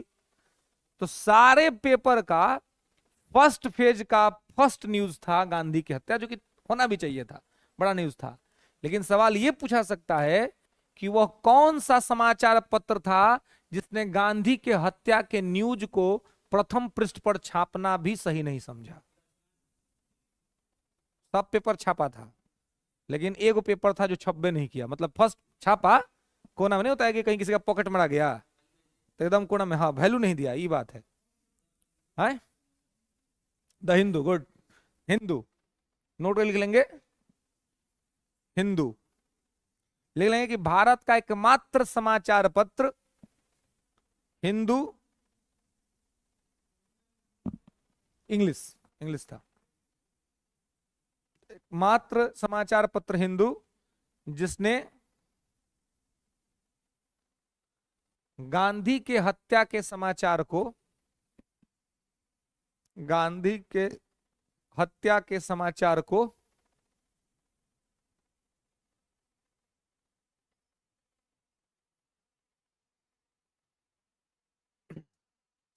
गांधी की हत्या के समाचार को पहले पन्ने पर स्थान नहीं दिया। ठीक है, फर्स्ट पेज पे नहीं दिया था, साइड में लिख दिया था, लेकिन मुख्य पृष्ठ पे स्थान नहीं दिया। उस दिन उसके पहले पेज पर क्या था? खाली वही सब, हल्दी ले लो, आटा ले लो, धनिया ले लो, जैसे आजकल कैसे करता है, देखते हैं। पेपरवा को सस्ता कहाँ मिलता है जी? 3 रुपया 4 रुपया का एडवर्टाइजमेंट के लिए ना ना, आप छोटा सा मैगजीन करंट अफेयर्स का खरीदने जाती है तो देखते हैं कितना महंगा मिलता है? आप एगो पेपर खरीदिए, 17-18 गो पेज रहता है, और तब वो आपको 3 से 4 रुपया मिल जाता है। उस तो इसीलिए ना कहते हैं कि मीडिया भटक गई है। मीडिया क्यों भटकी है? चाहे प्रिंट मीडिया हो चाहे इलेक्ट्रॉनिक मीडिया हो, सबको पैसा चाहिए। तो जो जितना पैसा दे देगा उसको वही दिखाना है, उसी का बात करना है ना। एक बात और नोट करके लिखिएगा, सब बंद करने की तैयारी में जी। लिख लीजिएगा, लास्ट बात लिख लीजिएगा, लेंगे कि 2 अक्टूबर 2005 को, 2 अक्टूबर 2005 को दक्षिण अफ्रीका